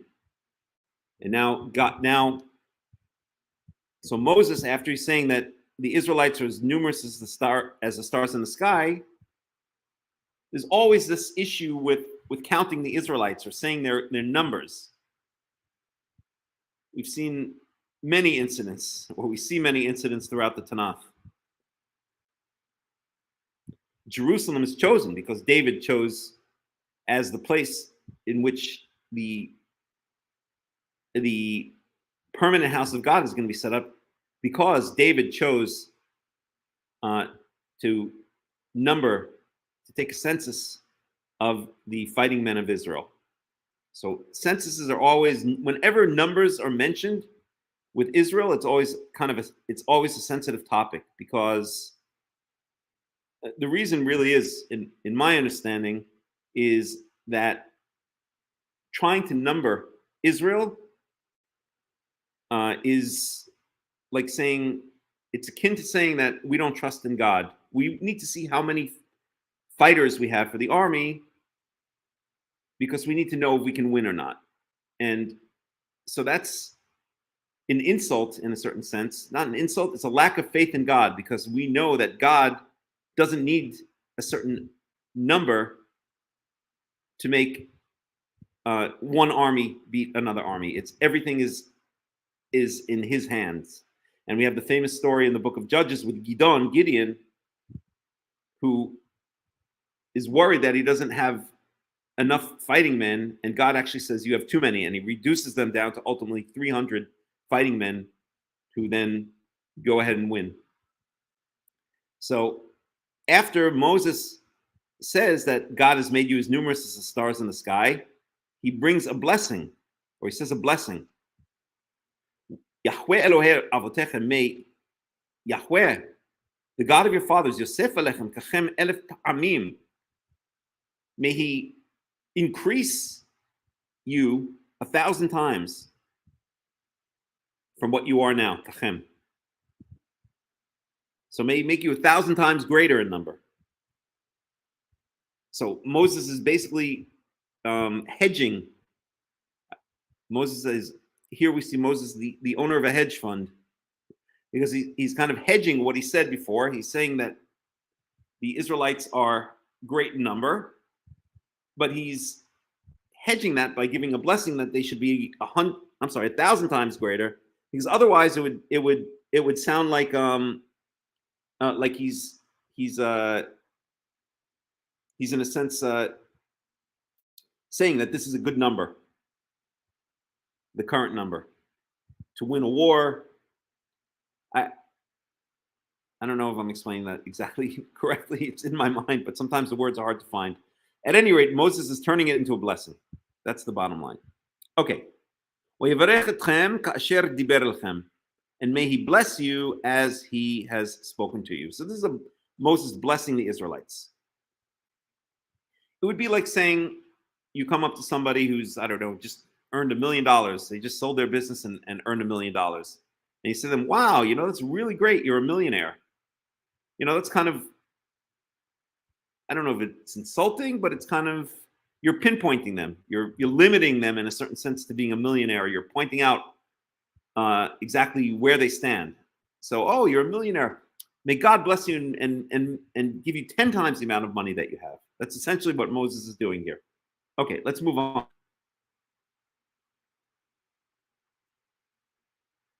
So this is, then Moses says, Echa, Esa, Livadi, Tarchachem, Umasechem, Orivchem. So remember the context here in verse 9 was that Moses is saying that he realized that he couldn't be the only leader over Israel. He needed help. Verse 12, Echa esa levadi tarchachem umasachem warivchem. How can I handle by myself, only by myself, your problems and your burdens and your arguments? Verse 13, Havu lachem enoshim chomim univonim. Why? We, the Devarim, l'shiftachem, wa asimchem be'rashechem. Search out for yourselves, behold for yourselves, or find for yourselves wise and understanding and knowledgeable men, l'shiftachem, for your tribes, va'asimam ba'rashechem, and I will make them as heads over you. I'll put them at over you as heads. So I'll put them as heads over you. Okay, where did this happen? Anybody? Nowhere that I can think of. It does mention the heads of the tribes, but it doesn't say that Moses came along and decided to appoint heads of tribes. Not that I remember. Maybe I'm forgetting something, but I don't remember it. I don't remember it anywhere. What I do remember is that in Exodus chapter 17, if I'm not mistaken.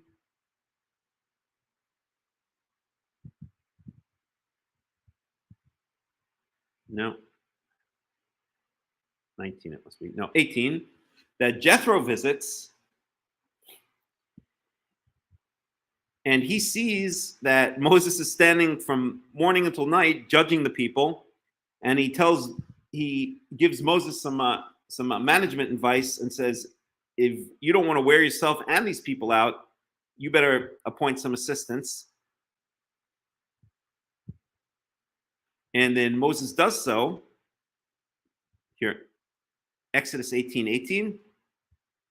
Navot tibol gamata gama amaze asher imach ki kaved mimcha davar lo tuchal sehu levadecha.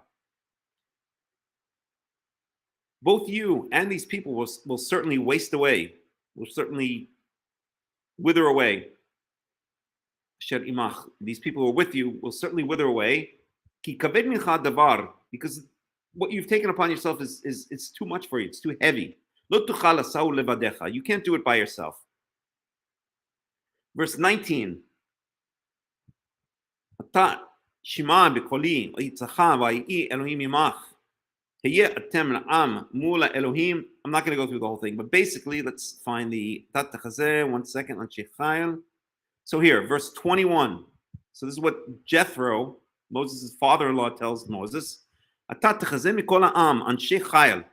And now search out, or we'll go with search out. Mikol ha'am, from among all the people, anshe chayil, valorous men. Yir'ei Elohim, God-fearing. Anshe emet, men of truth. Sonei bet batza, those who hate bribery, those who hate, getting payments under the table. Wasamta alehem sarei alafim, and place upon you officers of thousands, and officers of hundreds, and officers of 50, and officers of tens, or leaders of thousands, hundreds, fifties, and tens. V'shaftu et ha'am b'chol eit, and let them judge the people continuously. V'haya kol hadavar hagadol yaviu elecha, and anything that is great or is very difficult, they can bring to you. V'chol hadavar hakatan yishpetu hem, and anything that is small, they can judge by themselves. V'hakel me'alecha wa nisu itach, and let them lighten the load from you and help you carry it. So that's what I remember. I don't remember Moses saying to the people, this is too much for me, and I'm going to appoint heads of tribes. I remember Jethro coming to Moses and seeing that Moses is knocking himself out. He's become a workaholic. He's working 60, 70 hours a week, and he's stressed out, and he's burnt out. And then Jethro advising, and then Jethro advising Moses to appoint leaders of thousands, hundreds, fifties, and tens. Is that the same as the heads of the tribes? Maybe, but it's a little bit different story. I mean, if I were cynical, I would almost say that Moses is he's taking credit for Jethro's idea here, but I don't know what's really going on, honestly. And at the time, Jethro, there already seemed to have already been leaders of tribes, because we see them pointed out already in Exodus, right? And we'd have to go back and examine it, but maybe that's the result of Jethro's advice, that the heads of the tribes are appointed. I don't know. I'd have to go back and examine it. But at any rate, Moses seems to be taking credit for it himself, when in fact it was Jethro's idea. Okay, that's interesting.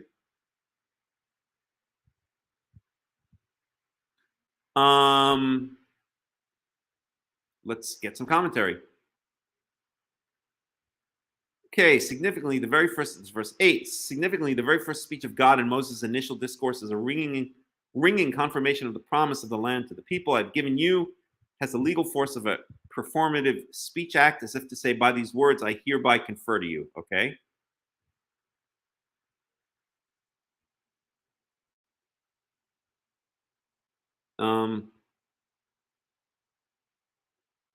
Yeah, okay, so here, this is our verse, okay? Although the adverbial phrase here, okay, so Robert Alter basically picks up on it as well. And he's talking about verse 9, Deuteronomy 9. Well, Malachim be'etahi. So this is when Moses at Mount Sinai, and he's saying that God says, you know, you've been here long enough, get out of here. And then Moses says, I said to you at that time, I can't deal with you. I can't deal with all your problems by myself. So Robert Alter says about that, although the adverbial phrase here does convey Moses' retrospective viewpoint, and he's talking about the phrase at the time, which in Hebrew is ba'etahi, ba'etahi. Oops. Looking back to an event that occurred 4 decades earlier, there is no connection, either narrative or thematic, between the preceding unit concerning the promise of the land and the unit now introduced, which reports the creation of a judiciary bureaucracy. It looks as though at the time is a rhetorical ploy used to camouflage a lack of transition. Oh, so Robert Alter is not saying what we were saying. What is he saying? Looking back to the event, there's no connection, either narrative, thematic. Okay.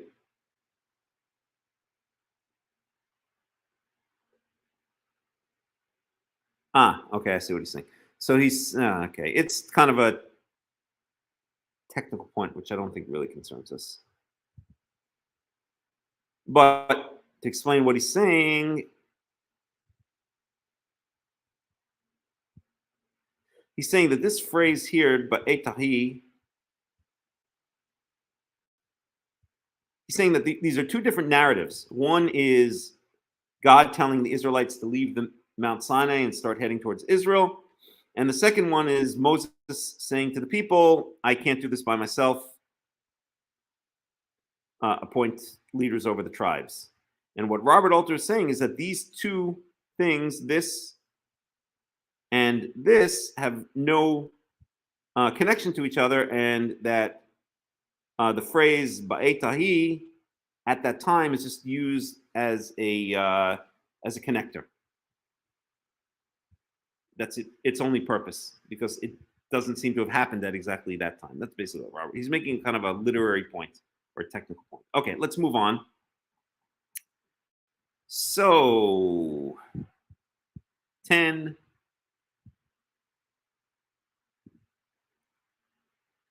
And here today you are like the stars of the heaven in multitude. God's reiterated promise to Abraham to make his seed a multitudinous people is now fully realized.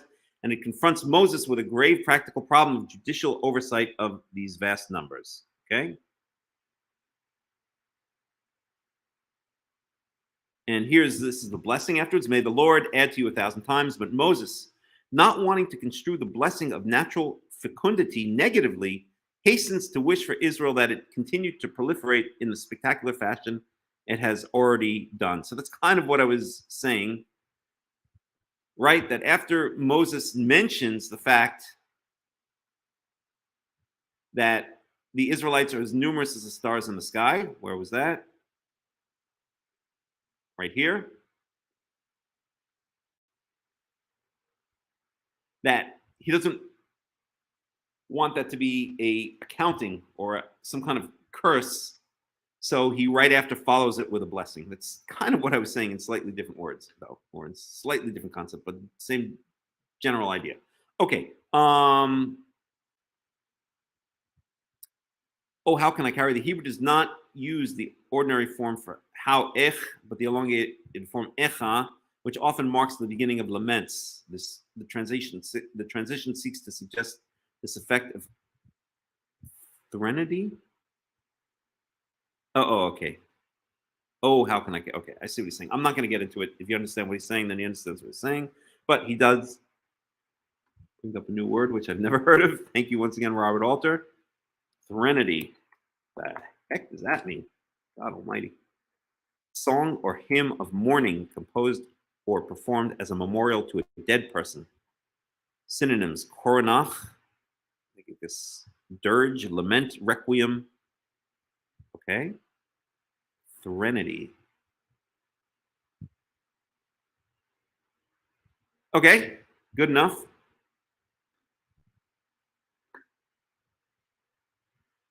Let's move on.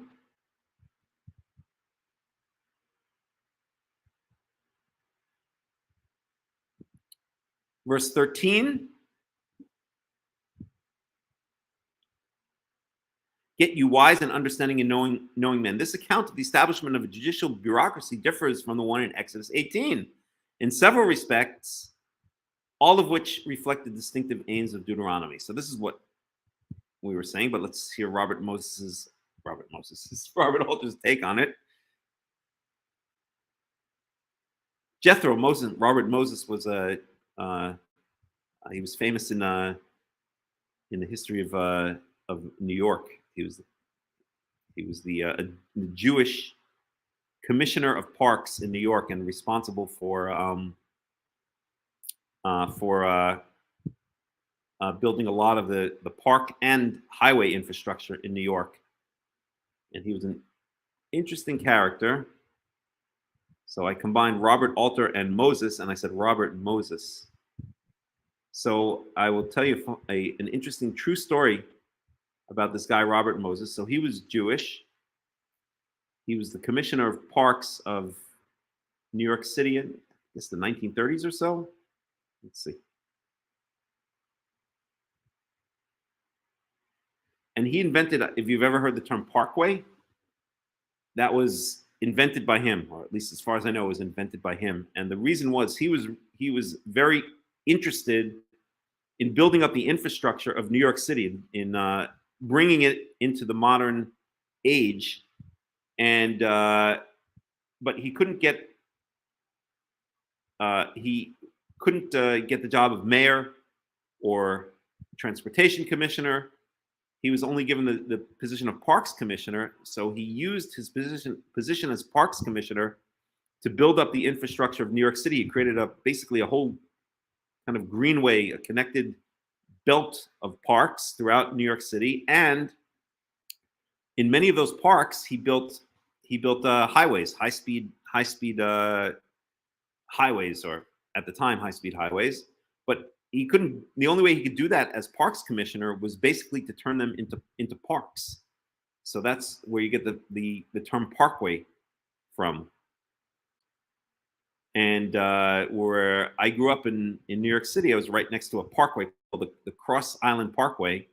And right next to that highway, the Cross Island Parkway is actually a park. It runs right along the bay called Little Neck Bay. And it's not a very nice park because it's right next to a highway. But there's a walking path or jogging path there, and there are benches, and there are little inlets to the bay where you can kind of go fishing and stuff like that.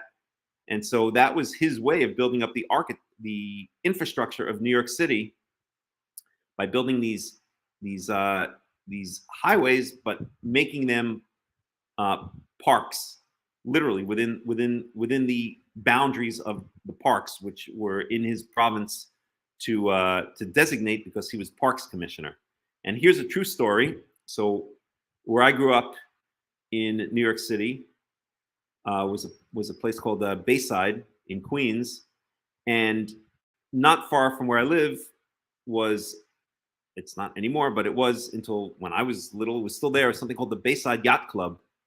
And it was, as the name implies, it was a yacht club. It was a club where people would park their boats on the bay, on Little Neck Bay, right next to the yacht club, and they would hang out and, I don't know, go yachting who knows what else, sit around and sip martinis and talk and do business deals and all this kind of stuff.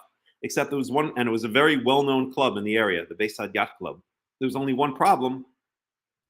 It did not admit Jews. Jews were not allowed. And Robert Moses was Jewish.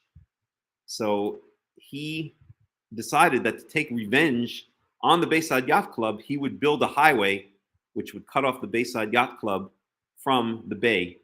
And that's what he did. That's the Cross Island Parkway. That's the parkway that was right near my house. And it basically runs right in between the bay and the Bayside Yacht Club, cutting off the Bayside Yacht Club from the bay. When I grew up, it was more like a swim club, like a country club kind of thing, or like a pool club kind of thing, but it was still called the Bayside Yacht Club. So that's Robert Moses, not Robert Alter and Moses, but an interesting character. And I also know another story I heard about him is that he didn't want so he was also responsible, I think, for outside of New York City for building a lot of the beaches on the southern coast of Long Island, which is just outside of New York City. And he did not want black people to go out to the beaches. He thought it would ruin the atmosphere of the beaches. And so when he built these parkways, he built the overpasses too low for buses to pass through, because he knew that the blacks, most of them couldn't afford their own cars. They would have to go out there by buses. And that was his way of preventing the black people from going out to the beaches on the southern coast of Long Island. So he was quite a character, this guy. Here, Robert Moses. Robert Moses, December 18th, 1888 through July 29th, 1981. Wow, I didn't know he lived that long. Was an American urban planner and public official who worked in the New York metropolitan area during the early to mid 20th century. Despite never being elected to any office, Moses is regarded as one of the most powerful and influential individuals in the history of New York City and New York State. The grand scale of his infrastructural projects and his philosophy of urban development influenced a generation of engineers, architects, and urban planners across the United States. Moses held various positions throughout his more than 40-year-long career. He at times held up to 12 titles simultaneously, including New York City Parks Commissioner and chairman of the Long Island State Park Commission. Having worked closely with New York Governor Al Smith early in his career, Moses became expert in writing laws and navigating and manipulating the inner workings of state government. He created and led numerous semi-autonomous public authorities through which he controlled millions of dollars in revenue and directly issued bonds to fund new ventures with little outside input or oversight. Moses's projects transformed the New York City area and revolutionized the way cities in the United States were designed and built. As Long Island State Park Commissioner, Moses oversaw the construction of Jones Beach State Park. I used to go there all the time as a child, as a teenager. The most visited public beach in the United States, and was the primary architect of the New York State Parkway system. As the head of the Triborough Bridge Authority, blah, blah, blah, blah, blah.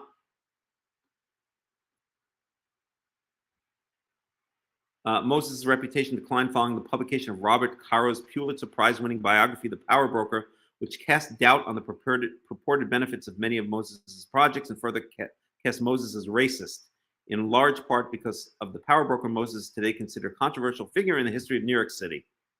So Moses was born in New Haven, Connecticut. That's where I went to college, actually, on December 18th, 1880, to German Jewish parents, Bella Silverman and Emmanuel Moses, etc. Interesting fella. Okay, enough about Robert Moses. Let's get back to Moses. So, yeah, where were we?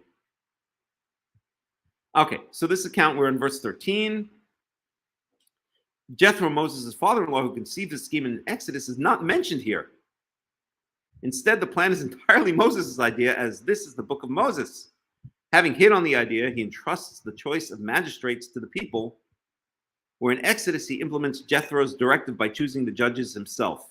In Exodus, the qualities to be sought in the judges are moral probity, and piety, whereas here intellectual discernment is stressed. Knowing in the Hebrew is a passive form of known, which led both Rashi and Abraham ibn Ezra, who we've looked at many times, to understand the term as well known, but the word, no, that's incorrect, I disagree with that. But the word, given the immediate context, could well have an active sense here, or be revocalized as an active verb and is been construed as that way by many interpreters, from the Aramaic Targums to contemporary scholars.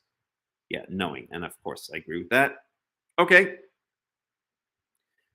So basically, Robert Alter is picking up on that as well, that Moses, in retelling the story, changes some of the details. He makes it his own idea instead of Jethro's idea. The qualities are slightly different, although, again, I don't think that's as much a contradiction as it is an elucidation. Remember, contradictions are really elucidations in the Torah. And their judges or leaders over thousands, 50s, hundreds, 50s, and 10s were chosen. Here it seems to imply the leaders of the tribes, which may or may not be the same thing. Okay, let's go on.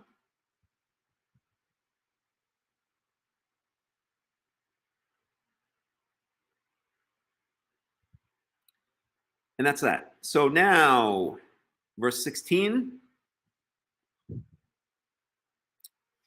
Wa esawe et shoptechem ba'et hahi lemor, and I commanded your judges at that time. We have again the phrase ba'et hahi, at that time. Shamoah ben achechem u shafadtem sadek ben ish uben achiu uben gero. So this is an interesting phrase. I commanded your judges at that time, saying, Shamoah ben achechem, listen. It says literally, listen between your brothers, or between your kinsmen, but it means listen to the court cases or the arguments of your kinsmen. I wonder how Robert Alter deals with that one.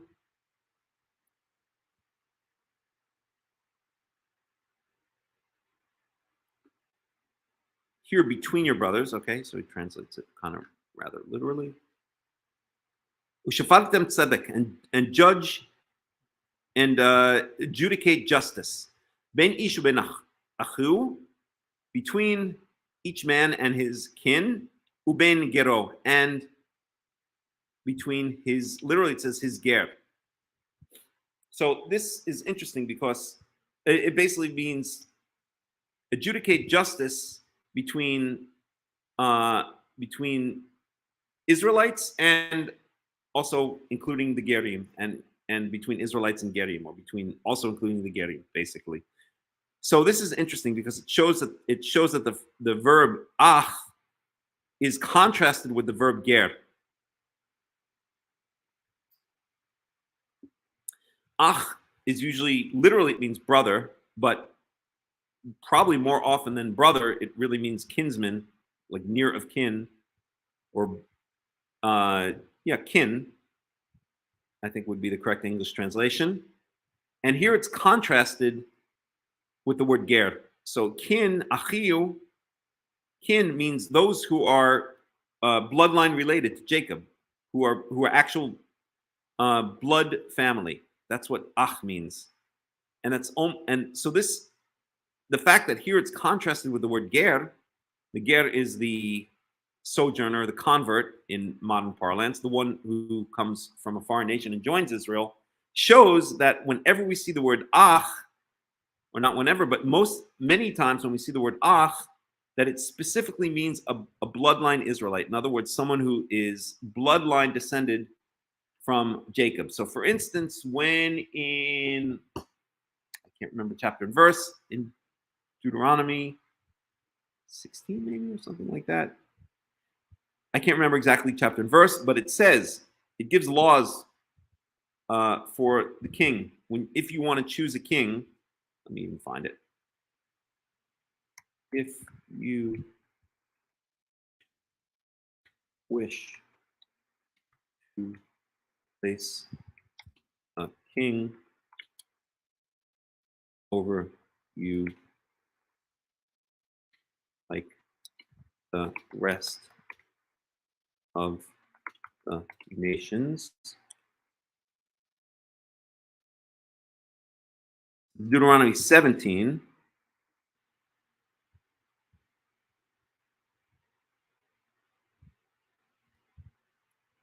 So Deuteronomy 17. So I'll just read the English here. when you enter the land, the Lord your God is giving you and have taken possession of it and settled it, and you say, let us set a king over us like all the nations around us. Be sure to appoint, and then there are laws. You can appoint a king if you want. And the end of the second book of Samuel is all about this, about the appointing of a king. Be sure to appoint over you a king that the Lord your God chooses. Okay, and then there are certain requirements given for the king. He must be from among your fellow Israelites. Do not place a foreigner over you, or one who is not an Israelite. The king, moreover, must not acquire great numbers of horses for himself, or make the people return to Egypt to get more of them. For the Lord has told you, you are not to go back that way again. He must not take many wives, or his heart will be led astray, as did Solomon, as Solomon's heart was. His many wives and concubines led him to worship foreign gods. At the end of his life, he must not accumulate large amounts of silver and gold. And then it goes on with a number of other laws, but the point here is verse 15. So 17:15, if we look at the Hebrew,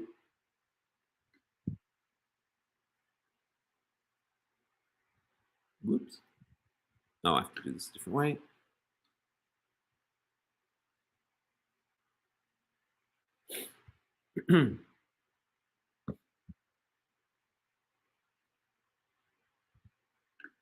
Whoops, that happens sometimes. Okay.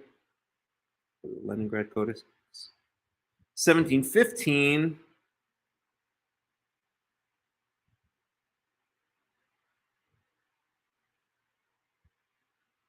So this is that verse that we saw that you should only choose from among your, how did the English say it? Let's go back. So 17:15, the NIV says, be sure to appoint over you a king the Lord your God chooses. And here, he must be from among your fellow Israelites. Do not place a foreigner over you, one who is not an Israelite. That's what the English says. But what does the Hebrew say? The Hebrew says, oops. Oh, duty. Let's go back to Hebrew.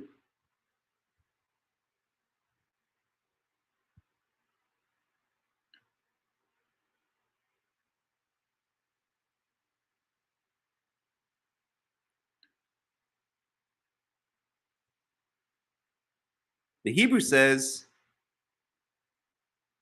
Sum tasim alecha melech asher yivchar Yahweh Elohecha, but here, okay, bo, mikerev achecha tasim alecha melech, lo tuchal latet alecha ish nochri asher lo achicha hu.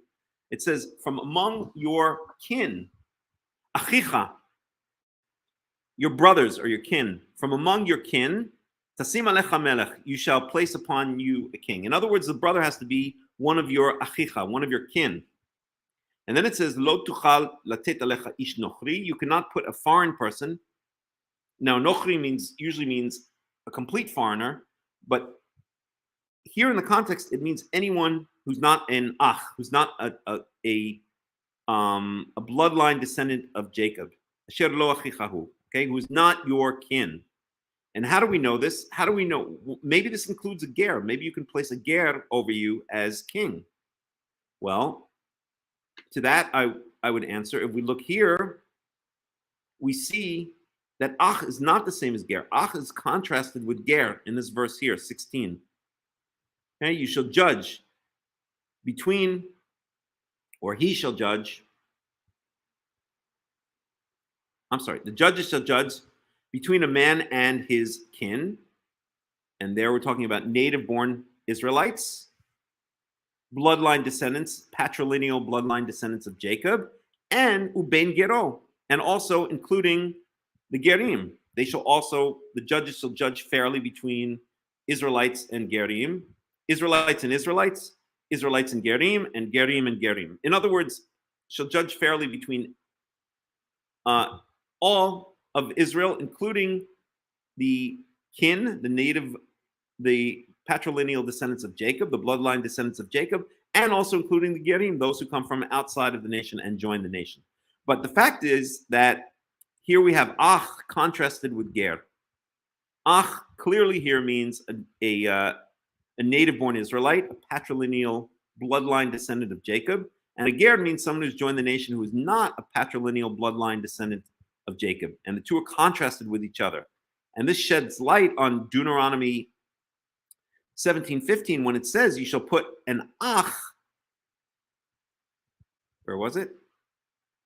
Mikerev achicha, the king should come from among your brothers. Ach, it says, not from among the Gerim, but from among the patrilineal bloodline descendants of Jacob. The king must be from among the patrilineal bloodline descendants of Jacob. And in fact, even the bad kings mentioned throughout the Tanakh, that was always the case. And I can't think of a single example. They weren't always from the house of David, because eventually the house of David was superseded by the house of Omri. But what was that in the north? Now I'm getting confused. I think, yes, the house of David was superseded by the house of Omri, if I'm not mistaken. No, Menashe was also descendant of David. No, I'm sorry, that was in the north. But they were always descendants, bloodline descendants of Jacob, all of the kings. And this also sheds light onto the idea as to whether Caleb ben Yefuneh, who is often understood as being a ger, and who is mentioned as being the head of the tribe of Judah, if he was indeed a ger, just because it says Caleb ben Yefuneh HaKenizi, or Kenizi, the Kenizzite. And the Kenizi are mentioned as a nation back in Genesis, but I've gone into this before, but it doesn't seem that Caleb ben Yefuneh was a ger. It seems that he was from a clan. His grandfather was named Kenaz, and he was from a clan in Judah called the Kenazzites. I'm getting a bit off topic, but I just wanted to point that out. All right, let's go back to our verses here, to what we were learning here. So,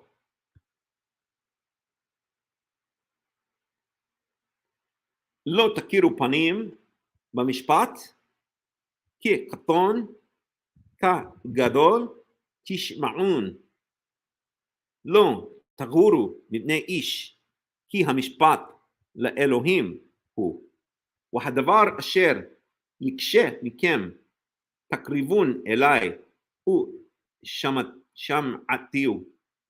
So do not, לא תכירו פנים במשפט. So literally do not, it says literally do not recognize faces in judgment. That's literally what it says. Oops, here.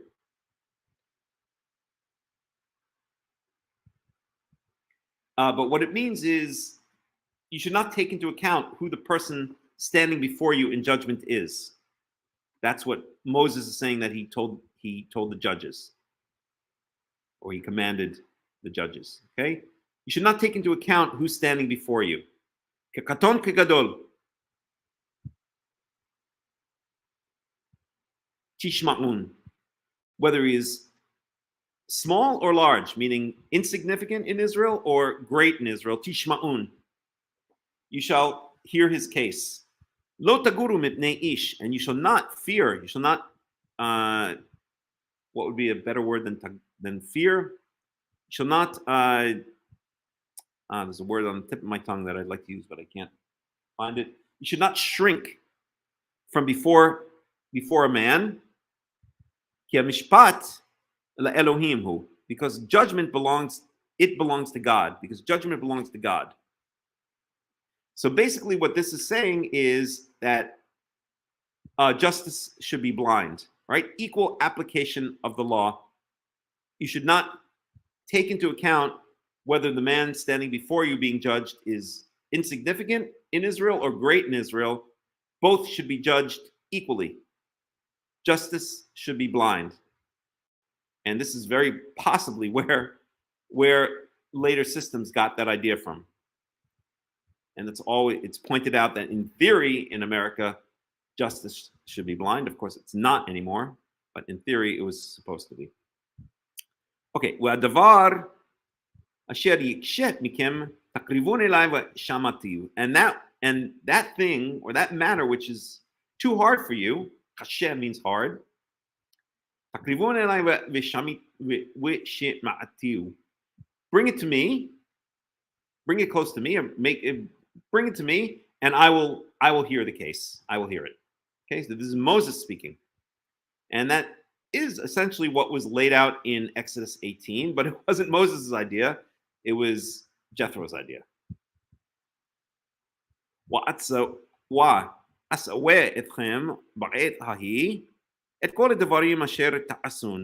And at that time, I commanded you all that which you should do. At that time, at what time? This is back in Horeb, back at Mount Sinai. So Moses is saying, let's just recap. Moses is saying, you've been long enough in Mount Sinai, time to go take over the land, conquer the land.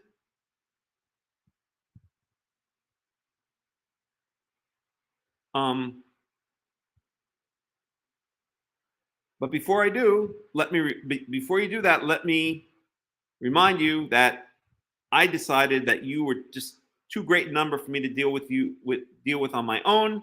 So I appointed assistant judges, a hierarchy of judges who will help me judge, and they should be wise men and understanding and knowledgeable, and they should judge blindly. They shouldn't take into account whether this person standing before them is great or is small or great in Israel. They should judge fairly whether the person standing before them is an is a native-born Israelite, a bloodline, patrilineal descendant of Jacob, or whether he's a ger, someone who's come from the outside and joined the nation.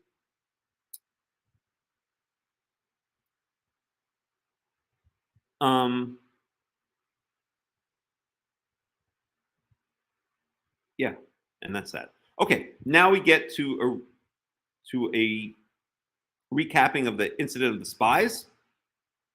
So here Moses is saying, the first thing he's saying is, I saw you were at Sinai, hanging out on Mount Sinai too long, or God said that you were hanging out at Mount Sinai too long, time to go take over the land. But that was not meant to be, and here we have a brief recapitulation of the incident of the spies, which we saw in Numbers, where was it? Spies? Let me remember now. Numbers 10, maybe? Let's see.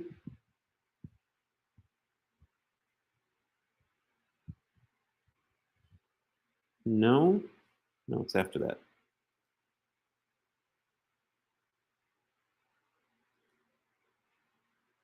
No, it's after that. Numbers 13.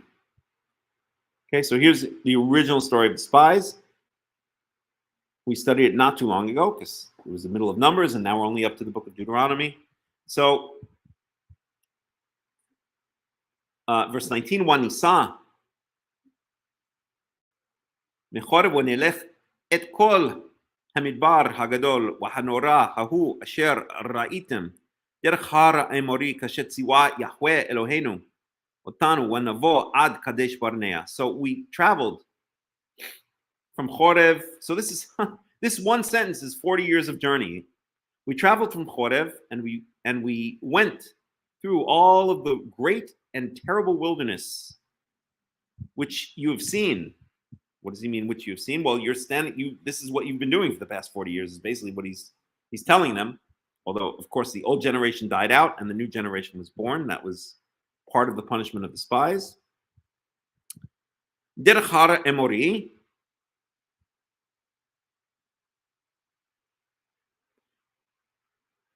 Through the hill country of the Amorites.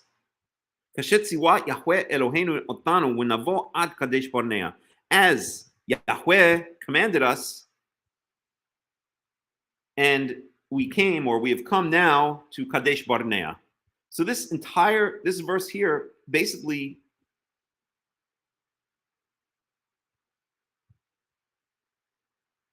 one second.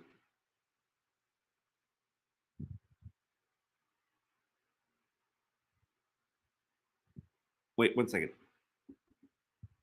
Oh,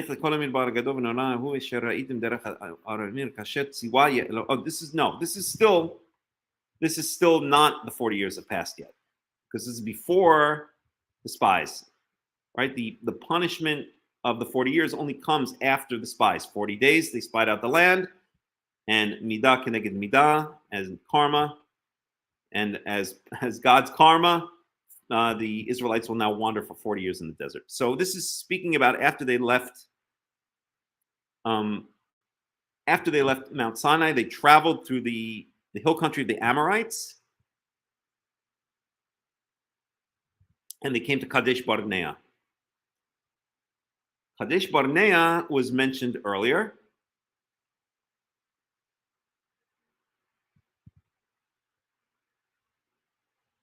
Where?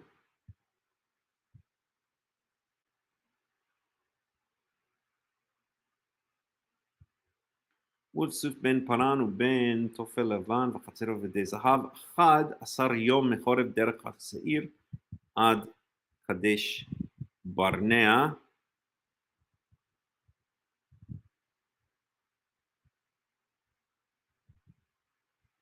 So we saw that in the map, right? Where was our map again?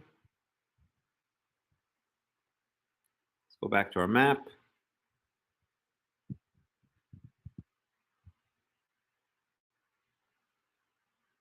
Oh, we'll just do it this way.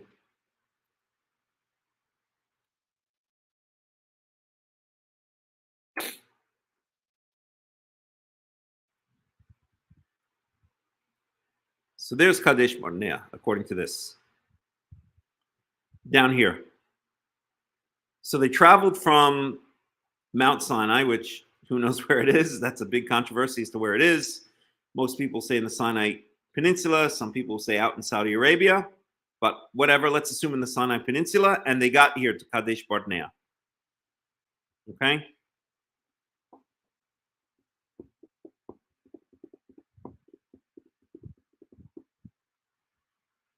So this is speaking about Shabbat Shalom Mitan Avior.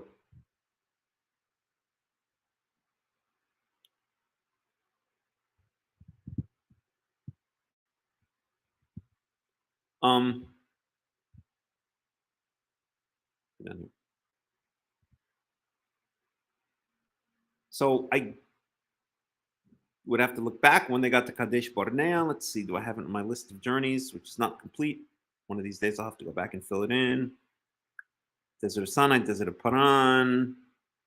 Okay. I don't know. Sometime they got to Kadesh Barnea, but this is before the 40 years. But this is the place from where was launched the mission of the spies, the 10 spies that were sent out to spy out the land of Israel.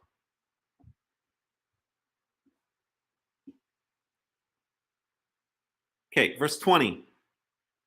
Wa'omar alechem batem ad har emori asher Yahweh Eloheinu noten lanu.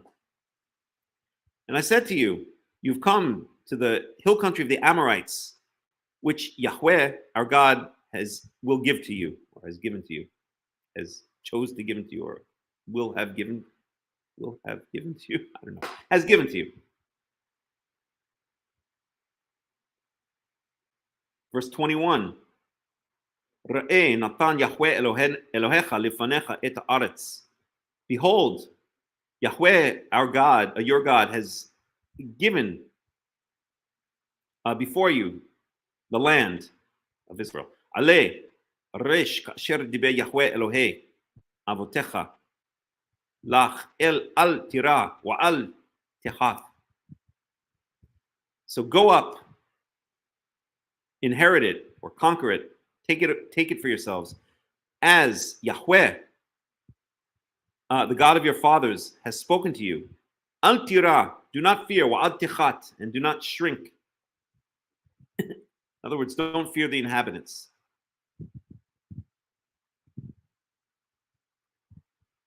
Witik revun elai kulchem wa tomeru, and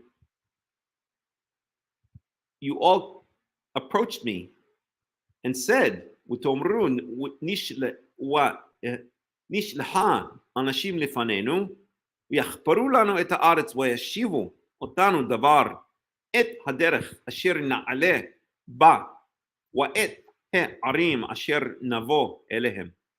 And all of you approached me, meaning the whole congregation, came to Moses and said, Nishlacha, we would like to send Nishlacha Nashim lefanenu, we'd like to send people before us. Yachparu lanu et haaretz, that they should. Chafar means literally to dig.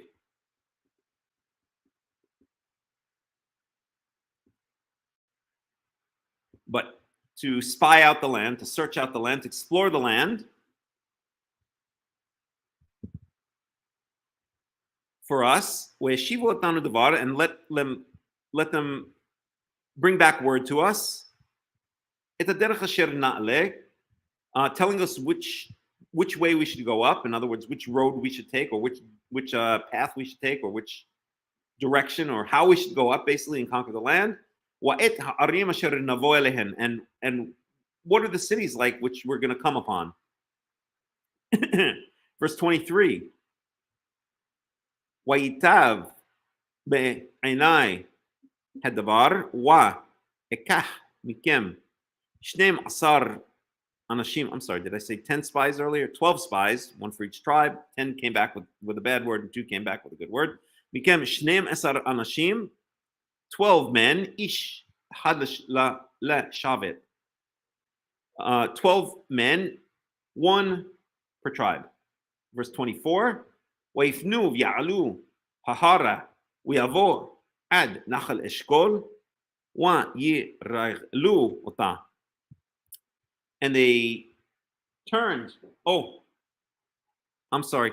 Hold on 1 second, please. Be right back.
Okay, I'm back. Sorry about that. I just had to take care of something.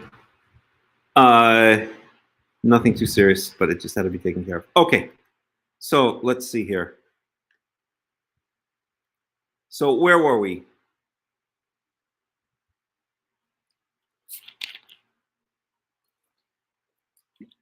Right, so there was a reiteration of the incident of the spies. We'll pick it up in verse 25.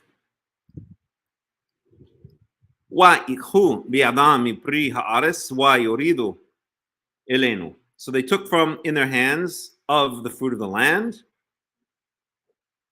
and it speaks about an eshkol, a bunch of grapes. Yuridu elenu, and they brought it back to us, brought it back down to us. And they brought back word to us. Yomru, tovah haaretz asher Yahweh Eloheinu noten lanu. And they said, the land that which Yahweh, our God, is giving us is good.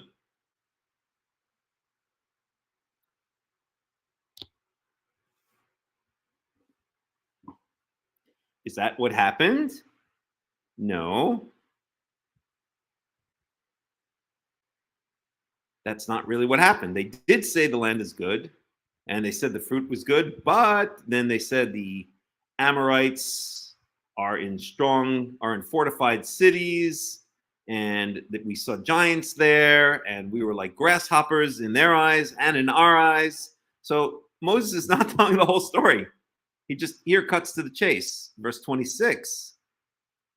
Willo avitem la'alot, but you did not want to go up. Tamru et pi Yahweh Elohechem. Rather, you rebelled against the word of Yahweh, your God.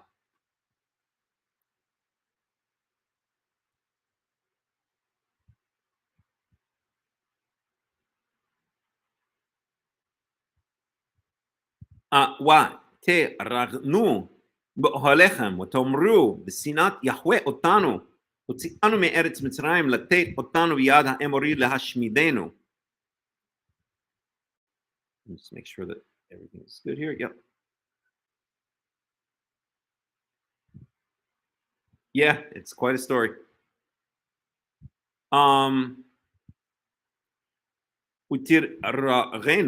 Tiragnu, okay, this is not a very common word. Let's look it up.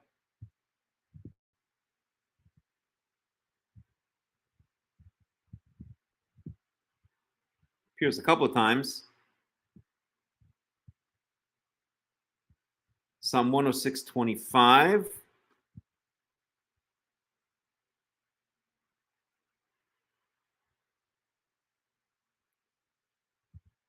So this psalm is actually referring to the incident of the spies.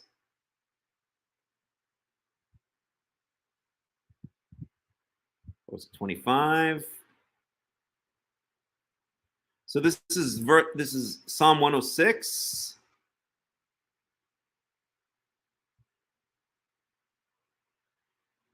One second, where should we pick it up?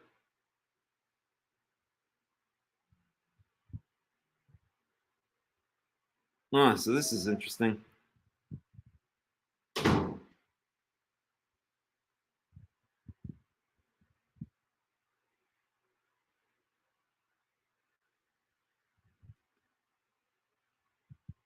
So let's go through this a little bit because this psalm is very relevant. Okay.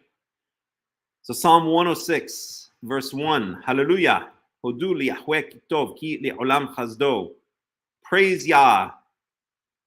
Thank Yahweh because he is good, because his kindness lasts forever. Mi yemaleh gvurot Yahweh. Who will describe or who will speak of the mighty acts, of the mightiness of Yahweh? Yashmiya kol tilato. Who will make known, or who will proclaim or make heard all of his praises? Ashrei shomrei mishpat. Happy are those who keep judgment, who do justice at all times. Zachreni Yahweh beratzon amecha. Remember me, Yahweh, biratzon amecha, for the goodness of your people, or for good with your people. Akadene bishuatecha, revisit me, or visit upon me your salvation. I want to skip ahead a little. Nismach b'simchat goyecha lit'alel im nachalatecha, chatanu im avotenu hevinu hirshanu. We sinned with our fathers. We did evil. We did iniquity. We did evil. Avotenu b'Mitzrayim lo iskilu. Niflotecha lo zachru. Our fathers in Egypt did not act wisely. Niflaotecha lo zachru. They did not remember. They did not remember your niflaot, your wonders, your miracles. Et rov chasadecha. I'm sorry. Lo iskilu niflotecha. They did not. Lo zachru et rov chasadecha. Let me reread that. Avotenu b'Mitzrayim lo iskilu niflotecha. Our fathers, our forefathers in Egypt, lo iskilu niflotecha. They did not take notice of. I'll translate it as your wonders. Lo zachru et rov chasadecha. They did not remember your great kindness, your many kindnesses. Yamru al yam b'yam suf. And they rebelled at the sea of reeds. But nonetheless, he redeemed, salvated them, gave them salvation, saved them. For the sake of his own name, to make known his mightiness, his might.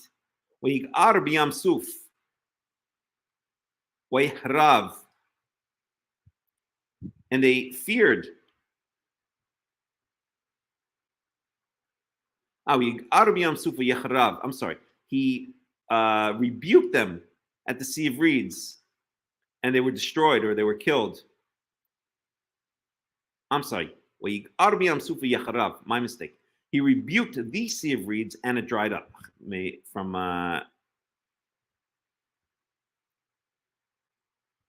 okay. And he led them. Betimohot, Tahom. I'm sorry, Betihomot. He led them through the abyss, or the abysses, as if it were a desert, or if it were a wilderness. V'yashiem miad soneh, and he saved them from the hand of the enemy. V'agilem miad oev, and he redeemed them from the hand of, again, another word for enemy. Soneh oev, basically synonymous. Yechasu mayim tzarehem. Echad mehem lo notar, and he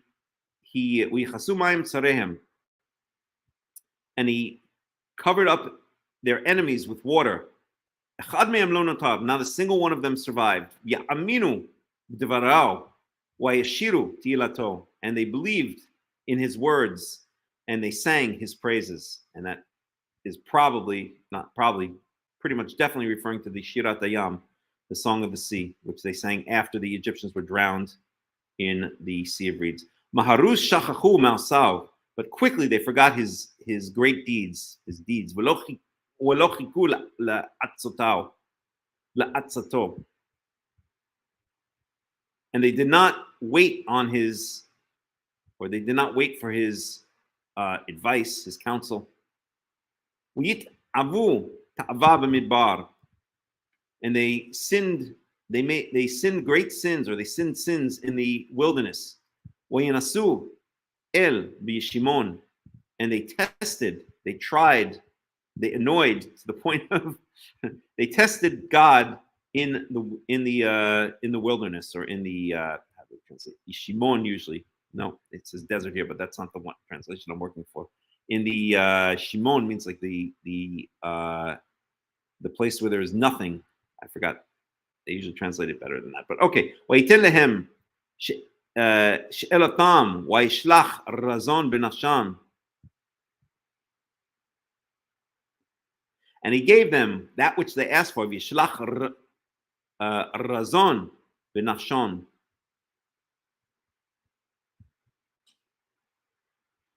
And he sent razon, I guess from the word raz. It's translated here as leanness. But they were jealous of Moses in the camp. La'aron, Kadosh Yahweh, and to Aaron, the Holy One of Yahweh, right? Kadosh Yahweh is on the tzitz. It's on the gold plate of the high priest. It says Kadosh li Yahweh, the Holy One, holy to God. So they're calling here Aaron holy to God. And it says they were jealous of him. This is speaking about the rebellion of Korach. Tiftach eretz v'tivl'a dotan v'tichas al adat aviram. The land opened up, or the earth opened up and swallowed Dotan. V'tichas al adat aviram, and covered over the gang of Aviram. So this is speaking about the incident of Korach, Dotan, and Aviram that we learned about in the book of Numbers. V'tiv'ar ish ba'adatam lehava v'tilahet risha'im, and fire burned ba'adatam in among their congregation. Lehava tilahet risha'im, and the flames consumed the evil ones. Ya'asu egel bechorev v'yishtachu lemasecha. They made a calf at Chorev, at Mount Sinai. V'yishtachu lemasecha, and they bowed down to a molten idol. Wa yamiru et kivodam bitavnit shor ochel esev. I love this line. Yamiru et kivodam, and they exchanged their glory. This is speaking about Yahweh, who's the glory of Israel. It's Yahweh, it's God. They exchanged the glory bitavnit shor ochel esev for the image of a bull that eats grass. In other words, they gave up Yahweh, who was their honor, their glory. And who did they give up Yahweh for? They gave him up for the image of a cow that grazes on the grass. Shachachu el Moshi'am, they forgot the God who had saved them. Oseh gedolot b'Mitzrayim, who did great things in Egypt. Niflaot be'eretz Cham, Noraot al Yamsuf, who did wonders in the land of Cham. What is the land of Cham? The land of Cham it's speaking about Egypt. Mitzrayim was a descendant of Cham. Cham was one of the sons of Noach. So Mitzrayim is in parallel here with Be'eretz Cham, the land of Cham. Noraot al Yamsuf did terrible things or wondrous things on the Sea of Reeds. Yomru v'yomer lahashmidam lule Moshe bichiro amad b'peretz lefanav lashiv hamato me hashchit. So he decided, or he said, that he would destroy them. This is, in other words, God said that he would destroy them, who? Israel.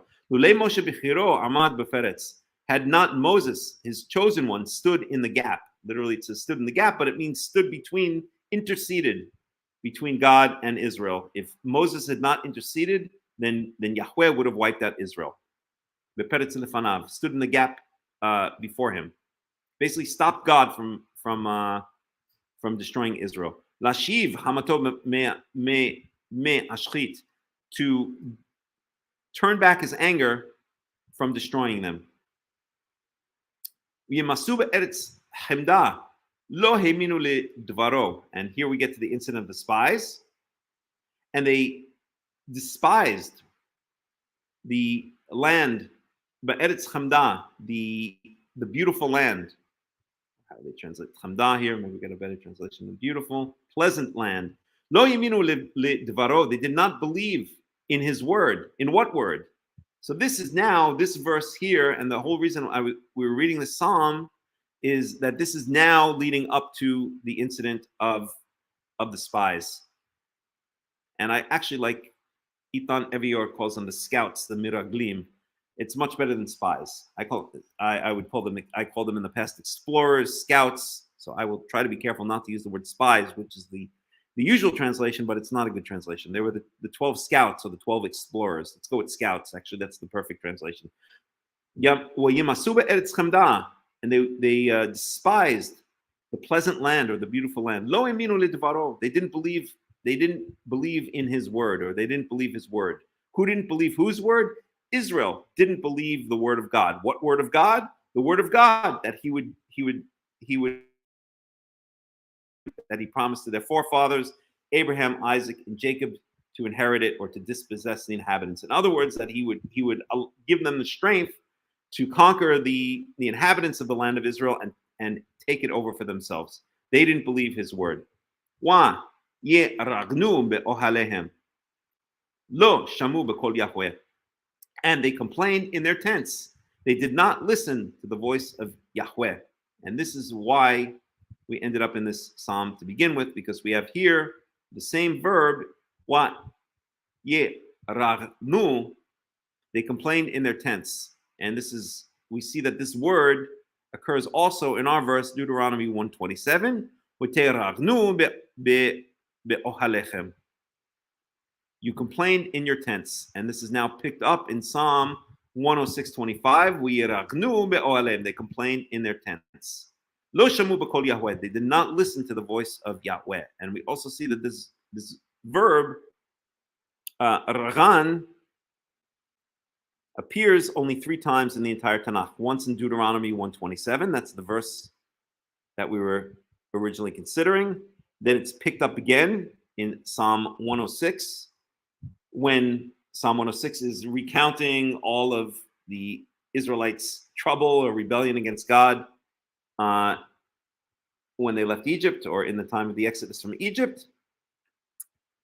And then one other place, it occurs in Isaiah 29:24. But that is not referring to the incident at all. But the point is, we see here the words of Deuteronomy 1:27 are picked up in Psalm 106:25. Deuteronomy 1:27. This is Moses recalling how the Israelites rebelled against the word of, or God's promise to give them the land when the spies came back with a bad report. And they complained in their tents, or they murmured in their tents. And here that's picked up in Psalm 106:25. They murmured in their tents, velo shamu b'kol Yahweh, and they did not listen to the voice of Yahweh. And he raised his hand against them to strike them down in the desert. What does that mean? That means that he decided at that point that generation would die out. They would all die in the desert, except for 2 people, Yeshua ben Nun and Caleb ben Yefuna. In fact, Moses himself ended up dying in the desert, or at least in the plains of Moab, meaning he did not enter the land for a different reason, but he wasn't one of the 12 spies. Lapil zara'am begoyim zarotam ba'aratzot. To strike down their seed among the people, or to strike down, not to strike down, to scatter, I guess I would say, or to cast their seed among the various nations, and to scatter them among the lands. And I'm not sure why that's there. That's much later. And they join themselves to the Baal Peor. They joined themselves to the god Baal Peor, to the Baal of Peor. Peor was the place. We saw this with the story of Bil'am and Balak, right? We just saw this. We just spoke about this last week. And they ate the offerings, the sacrifices of the dead. What does that mean?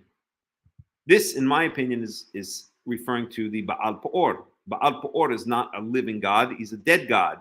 So they ate the sacrifices of the dead. In other words, they ate sacrifices that were given to a god that is not a real god. He's just a dead god.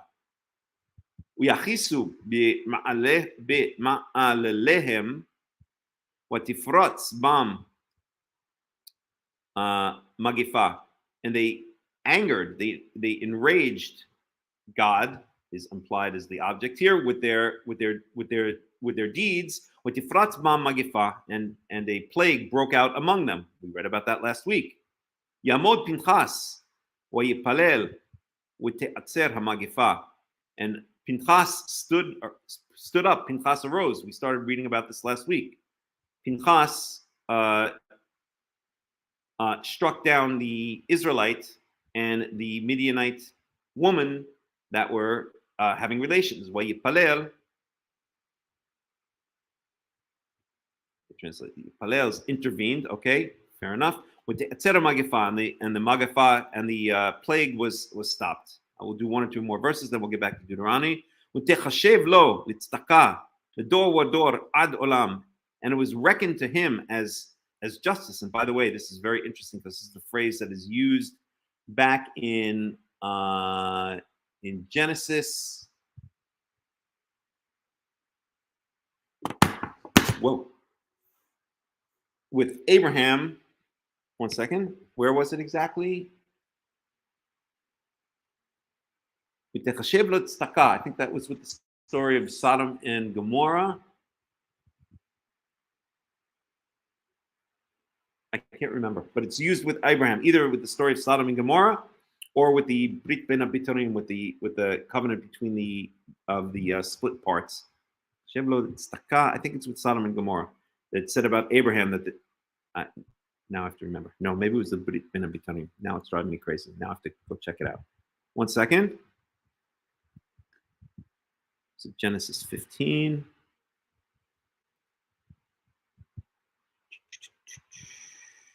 One second. Yeah, here it is. It is. So it's Genesis 15:6. Right.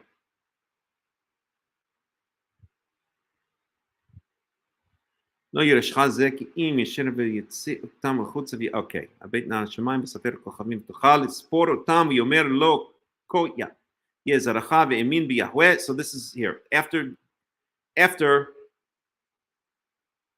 God leaves Abram, he's not yet called Avraham, leads Avram outside and says, look up at the stars and see if you can count them.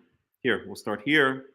Genesis 15:5, Yotzei oto achutza, and he brought him outside. God brought Abram outside, v'yomer, and he said to him, Habet na shamayma, look up at the sky, usfor kochavim tuchal, and count the stars if you can, im tuchal lisporotam, if you can count them.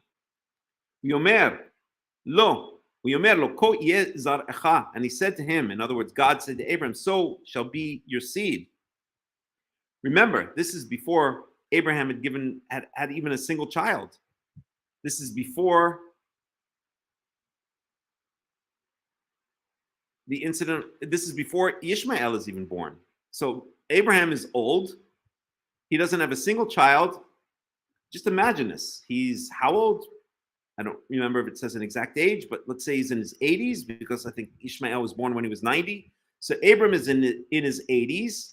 He doesn't have a child. He has a barren wife he's never had a child with. And God leads him outside and says, look up at the sky and count the stars if you can. So shall be the number of your seed. So shall be your descendants. Could you imagine? Imagine you're 85 years old and you've never had any children, and God says, your descendants are going to be as numerous as the stars in the sky. This is unbelievable, right? As I was listening to a talk this week, and the biblical archaeologist, and he said, religious biblical archaeologist, and he said something along the lines of one of the tchunot, one of the characteristics of God is he makes the impossible possible. In fact, he specifically creates the impossible and then makes it possible to show those who he loves that they can trust him, that he can do unbelievable things. Okay. And that's exactly what happens in this case. And he believed in Yahweh. In other words, Abram believed in God, in Yahweh.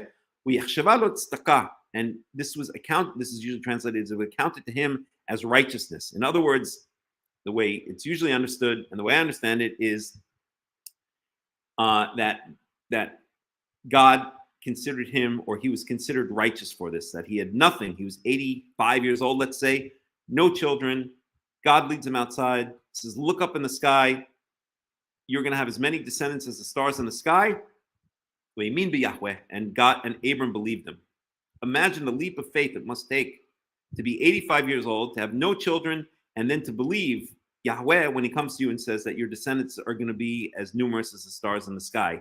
And so therefore, this was reckoned to him as righteousness. That's the way it's usually translated. But what it really means is that this was considered an act of righteousness by God, I don't know, by the angels, whoever was looking on, by those who read about it later. This was considered righteousness on the part of Abraham, that he was able to believe in Yahweh when what Yahweh was telling him seemed so far-fetched, seemed so impossible.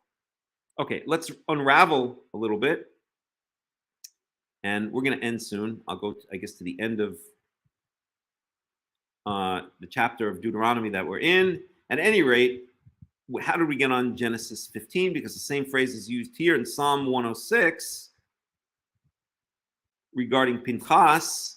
Pinchas stopped the plague when he stabbed the Israelite man and the Midianite woman. He stabbed the woman right in her, use your imagination, and that stopped the plague against Israel because the Israelites, after the failure of Bilam at the behest of Balak to curse the Israelites, after that failed, the Midianite women came and used their womanly wiles to tempt the Israelites into sex, and also and that wasn't even the big deal. The Torah does not, make the big deal about the sexual acts. It makes the big deal about that they use the sex acts, or they use their womanly wiles to tempt the Israelites into worshiping the Baal Peor, into worshiping a foreign god. In general, as I always point out, the Torah does really not make a big deal about sex overall, unless it's really deviant sex, right? Leviticus 18, Leviticus 20. If it's incest, if it's bestiality, and if it's certain types of homosexuality. In fact, it's clear to me that that really what is prohibited in Leviticus 18 and Leviticus 20 regarding homosexuality is anal sex between males. Lesbianism is not prohibited by the Torah, in my opinion, and non-anal sex or non-anal sexual acts between males is not explicitly prohibited by the Torah, in my opinion, in Leviticus 18. It's very specifically anal sex between males, bestiality, and incest. Okay, L'dor v'dor ad olam. So tekshavola litzdaka. This is speaking about Pinchas. L'dor v'dor, from generation to generation, ad olam, until the end of times, until the earth stops, or until the earth ceases to be. Yatzifu al mei meriba u'yera leMoshe be'avoram, and they angered him regarding the mei meriba, the bitter waters, u'yera leMoshe be'avoram, and he did evil to Moses because of them. Meaning, that was when he decided that Moses would not enter the land of Israel. Okay, we're going to stop here because this psalm goes on for a while, and I want to get back to Deuteronomy. So let's close this off, even though it's fascinating. That really, Psalm 106 is kind of what Deuteronomy is doing here. It's a recall of all of the Israelites' acts, mostly their rebellion in the desert. Okay, let's get back to Deuteronomy, and we'll try to finish off the chapter. In fact, I'm going to go into express mode so that we can finish off at least Deuteronomy chapter 1. So, Tiragnu be'ohalechem betomru b'sinat Yahweh otanu otzi'anu me'eretz Mitzrayim letet otanu biyad ha'emori lashmidenu. So they murmured, or you murmured in your tents, and you said, b'sinat Yahweh otanu, because God hates us. He took us out of the land of Egypt, to give us into the hands of the Amorites, that's basically the Canaanites, lashmidenu, who would to destroy us, who would destroy us. Ana anachnu olim achenu.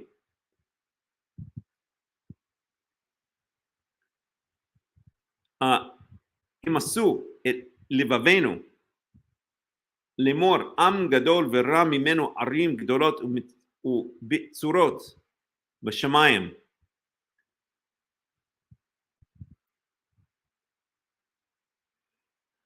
So ana anachnu olim achenu emasu et livavenu.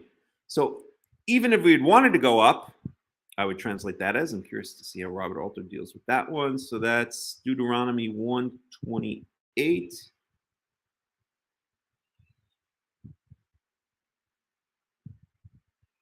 Where are we going up? Okay, let's see how Everett Fox deals with this one. So it's Deuteronomy 128. 200.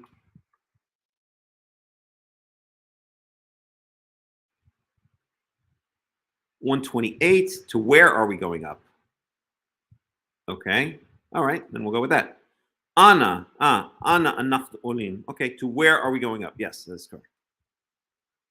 Achenu himasu et livavenu. Our brothers literally have melted our hearts. They've. Well, I think it speaks for itself. Himasu et livavenu lemor, by saying am gadol v'ra mimenu, a nation that is greater and superior to us, arim gedolot, with big cities, arim gedolot u'bitzurot, with big and fortified cities, b'shamayim. I'm sorry, arim gedolot u'bitzurot b'shamayim, with big cities which are fortified up to the sky, up to the heavens, meaning their walls are so tall that it looks like they poetically speaking, go up to the heavens. Wagam b'nei anakim ra'inu sham, and also the children or the descendants of the giants we saw there. So this is again just recapping the incident of we're not calling them spies, we're calling them scouts, thanks to Ipan Avior. Omar elechem, and I said to you, lo ta'artzun v'lo tira'un mehem. And I said to you, do not be terrified of them, v'lo tira'un mehem, and do not fear them. Verse 30. Yahweh Elohechem ha'olech lefanechem hu yilachem lachem kechol asher asa itchem b'mitzrayim le'anechem. Yahweh, your God, who goes before you, hu yilachem lachem, he will fight for you, or he will do battle for you, or with you, for you. Kechol asher asa itchem b'mitzrayim, just as all that he had done with you in Egypt before your very eyes, before your eyes. Verse 31. Ubamidbar asher ra'ita asher nisa'acha Yahweh Elohecha kasher yisa ish et bino bechol aderech asher halachtem ad bochem ad hamakom hazeh. And so this is just the continuation of the previous pasuk of the previous verse. He will fight for you, kachol asher asa itchem b'mitzrayim le'enechem, just as he did, just as all that he did for you in Egypt before your very eyes, and ubamidbar asher ra'ita, and in the wilderness which you saw, asher nasa'acha Yahweh Elohecha kasher yisa ish et bino, as you saw, in which or where he carried, where Yahweh carried you, Yahweh your God carried you, kasher yisa ish et bino, as a man carries his child, his little child. B'chol haderech, so carried you as a man carries his child. B'chol haderech asher halachtem ad bochem ad hamakom hazeh, throughout all or through all of the roads. What's the word I'm looking for? It's so hard sometimes to find the right word in English. B'chol haderech, throughout all of we'll go with journeys. Asher halachtem, which you, or all of the routes or journeys which you went, ad bochem ad hamakom hazeh, until you came to this very place. Verse 32. Ubedavar hazeh Inchem ma'aminim b'Yahweh Elohechem. And still with all of these things, you still do not believe in Yahweh your God. Verse 33, Ha'olech lefanechem b'derech, who goes before you on the way, in the road, or on your path. Latur lechem makom, to scout out for you. That's the same word as the spies, as a matter of fact. So to scout out for you a place. In other words, God goes before you. He scouts out places for you in advance. He's like your scout. He says, okay, I found a good place for you. Come this way. Lachanotchem ba'esh, to guide you or to lead you by fire, laila, at night. Lachanotchem ba'esh laila, to lead you by fire at night. Larotchem b'derech asher tilchu ba ube'anan yomam. This is an interesting sentence structure. To show you the way which you should go on which you should go, ube'anan yomam, and by the cloud, right? The pillar of cloud during the day. So this is a sentence structure that you see in biblical Hebrew often. You'll never see this in English. So literally it says here, speaking about God, who goes before you along the way to scout out for you places, and who leads you by fire at night to show you the way upon which you should go, and by a cloud during the day. So in English, we would never separate Esh Balayla and Anan Yomam like it does in biblical Hebrew. It would say something more like, to lead you by fire at night and by cloud during the day along the path which you should go. But here it says to lead you by fire at night, to show you the way which you should go, and by cloud during the day. It's just very uniquely biblical Hebrew sentence structure, where sometimes you can have related phrases separated by, or related terms or phrases separated by intermediate phrases, which sometimes can be quite long. Okay. I'm tired. I think I'm going to end. What I'm going to do is this. I'm going to read to the end of this chapter in Hebrew only, no translation, down to the end of this chapter, and then we're going to end it because it's been a long study as usual, and I got to eat dinner. I'm tired. I've had enough. As much as I could go on forever doing this stuff, and if I ever get to the point where I don't have to work my day job, which I actually enjoy very much, then I'll make this my day job. I will do this every day. And as I always say, if there are any millionaires out there that want to pay my salary, hey, you know my phone number. Call me. And I'll be happy to give up my day job and do this every day, because this is really what I love to do. וישמע יהוה את כל דבריכם ויקצוף וישבע לאמור. So God got angry. 35. אם יראה איש באנשים האלה, הדור הרע הזה, את הארץ הטובה אשר נשבעתי לתת לאבותיכם. In other words, these people are not going to see the land of Israel. זולתי, כלב בן יפונה, הוא יראנה ולא אתן את הארץ אשר דרך בה, ולבניו יען אשר מילא אחרי יהוה. I want to read that again in parts of my head. זולתי כלב בן יפונה, הוא יראנה ולא אתן את ארץ אשר דרך בה, ולבניו. I'm sorry. ולא אתן את ארץ אשר דרך בה, ולבניו.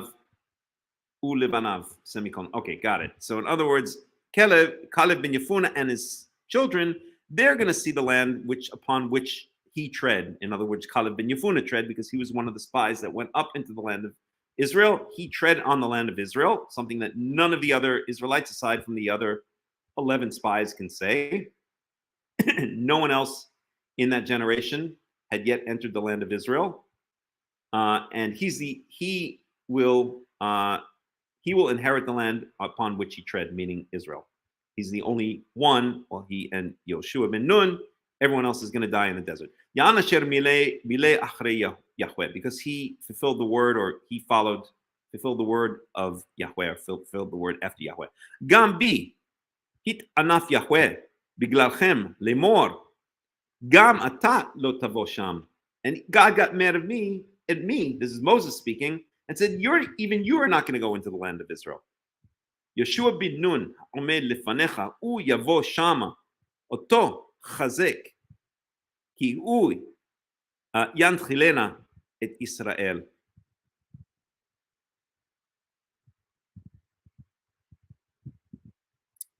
So Yeshua bin Nun, I'm not going to go. I'm going to die here. This is Moses talking. Well, it doesn't say it explicitly, but I'm not going to go into the land of Israel.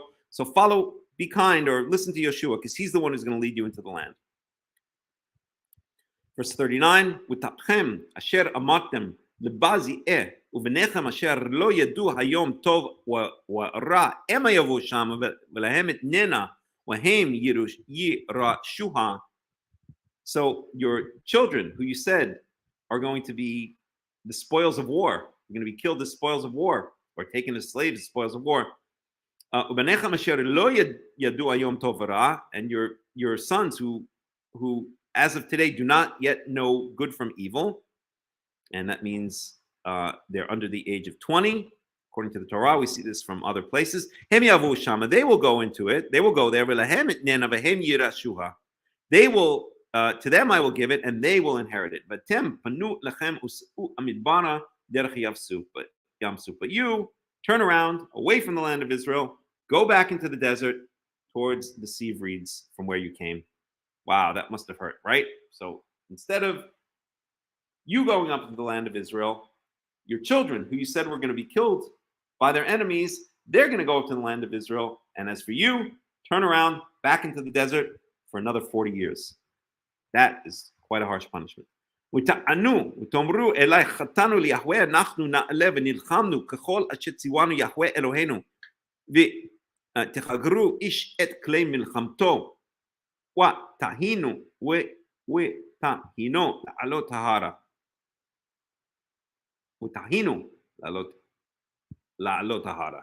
So then they even rebelled against that, and they girded themselves with their military equipment, and they tried to go up and take over the land of Israel. And we know what happened there. Yomer Yahweh Elai, emor lehem lo ta'alu velo tilachamu ki enenu bekirbechem velo tinarfu lifnei oivechem. So God said, don't do it, and if you do, you're going to be struck down by your enemies. Verse 43, Wa'adaber elechem velo shamatem. But you didn't listen, and you were rebellious, or tazidu, you were brazen. You brazenly went up into the hill country. Verse 44. Why you'd say ha'emori hayoshev bahar hahu likratchem uyir defu etchem kasher ta'asena hadvorim uyak.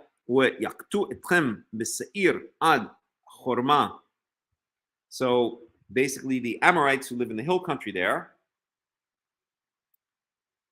they came out like a swarm of bees, and they struck you down all the way back to Seir, all the way back to the land of the Edomites and Chorma. I'm not sure exactly where that is. Verse 45. We saw it before, and I think we looked it up, but I forgot. With Tashuvu.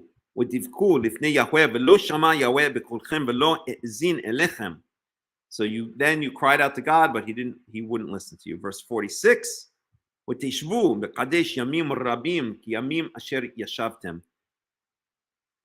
And you settled down, or you dwelled in Kadesh. Kadesh is this place that we've been focusing on now since the beginning of the study, right over here. Right? So here is the hill country of the Amorites, I guess around here, because they went up to Hebron, it says explicitly.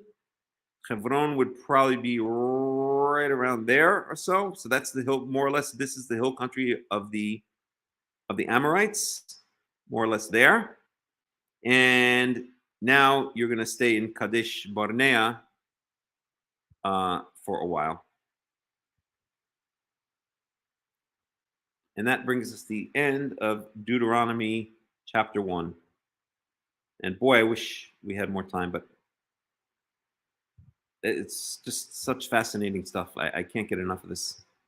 I really can't. But I'm going to end it here because it's been a long study. We've been going at it for, let's see, about 3.5 hours. It's getting late here. I'm tired. I'm hungry. I want to eat. So that's it. We're done. So any questions, any comments before we end it for the day?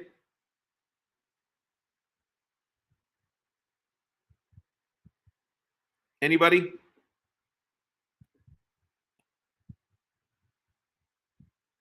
Nothing? I will answer if you ask, I promise. Or I'll try. Unless it's too long an answer, then I'll say another time. You're welcome, Phil. Always a pleasure to have you here. Okay, so if there are no comments, no questions, I guess we'll end it there. And Be'ezrat Yahweh, we'll pick it up again next week. I thank you all for joining me here at the World Alliance of Qara'im Shabbat study. Hope you enjoyed it. And I wish everybody a Shabbat Shalom and a Shavua Tov, depending on where you are in the world. And that's it. We'll go out with some music as usual.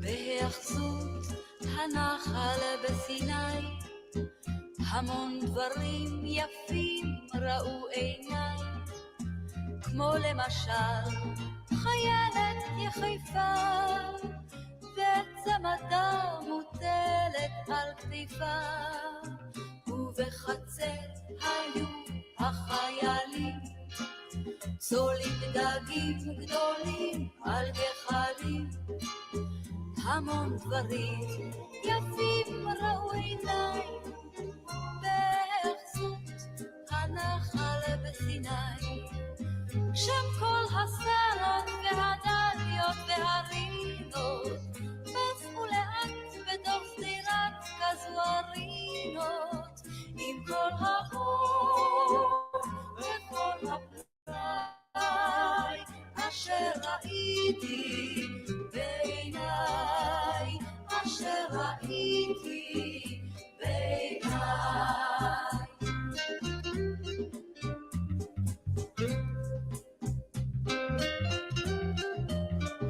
בהיאחזות הנחל בסיני, אני ממש שפשפתי את עיניי, כשראיתי מעשה כשפים, ספרי שירה קטנים על מדפים, שירי רחל וכוכבים בחוץ, כמו לפני שנות 1000 בקיבוץ.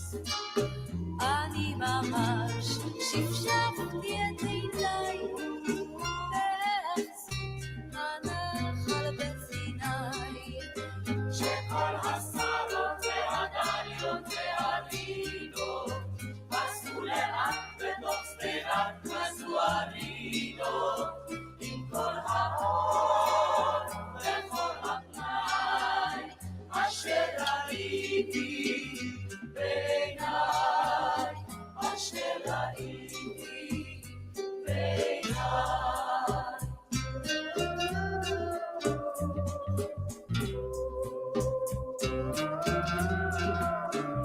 בהיאחזות הנחל בסיני, אני לא האמנתי לעיניי, כשפתאום פגשתי בפינה את ארץ ישראל הישנה, את ארץ ישראל האבודה, והיפהפייה והנשכחת, והיא כמו הושיטה את ידה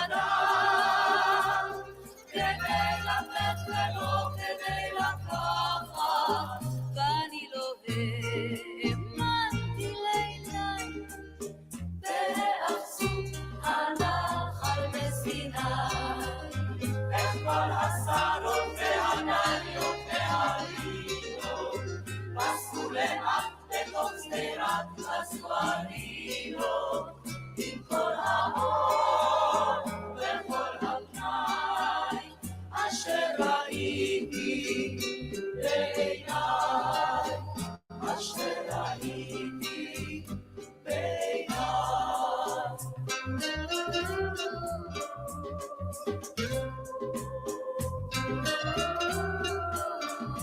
והיאחזו הנחל בסיני, המון דברים יפים ראו עיניי, המון דברים יפים שבגללם רציתי לחבק שם את כולם, ללחוש לפרצופים הנבוכים, הומיד נני במדבר מלון אורחים, הומיד נני במדבר מלון אורחים, עם כל הסיירות והדליות והלינות, אמצע לאט בתוך דירת קסוארינות, עם כל האור וכל הפלאי אשר ראיתי לפניי, במו עיניי,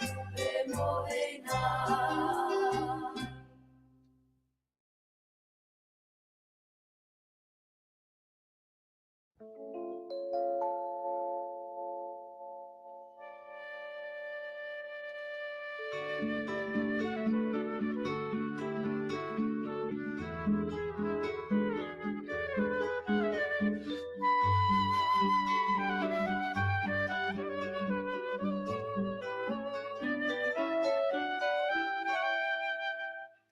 ימים לבנים ארוכים כמו בקיץ קרני החמה, שלוות בדידות גדולה על מרחב הנהר,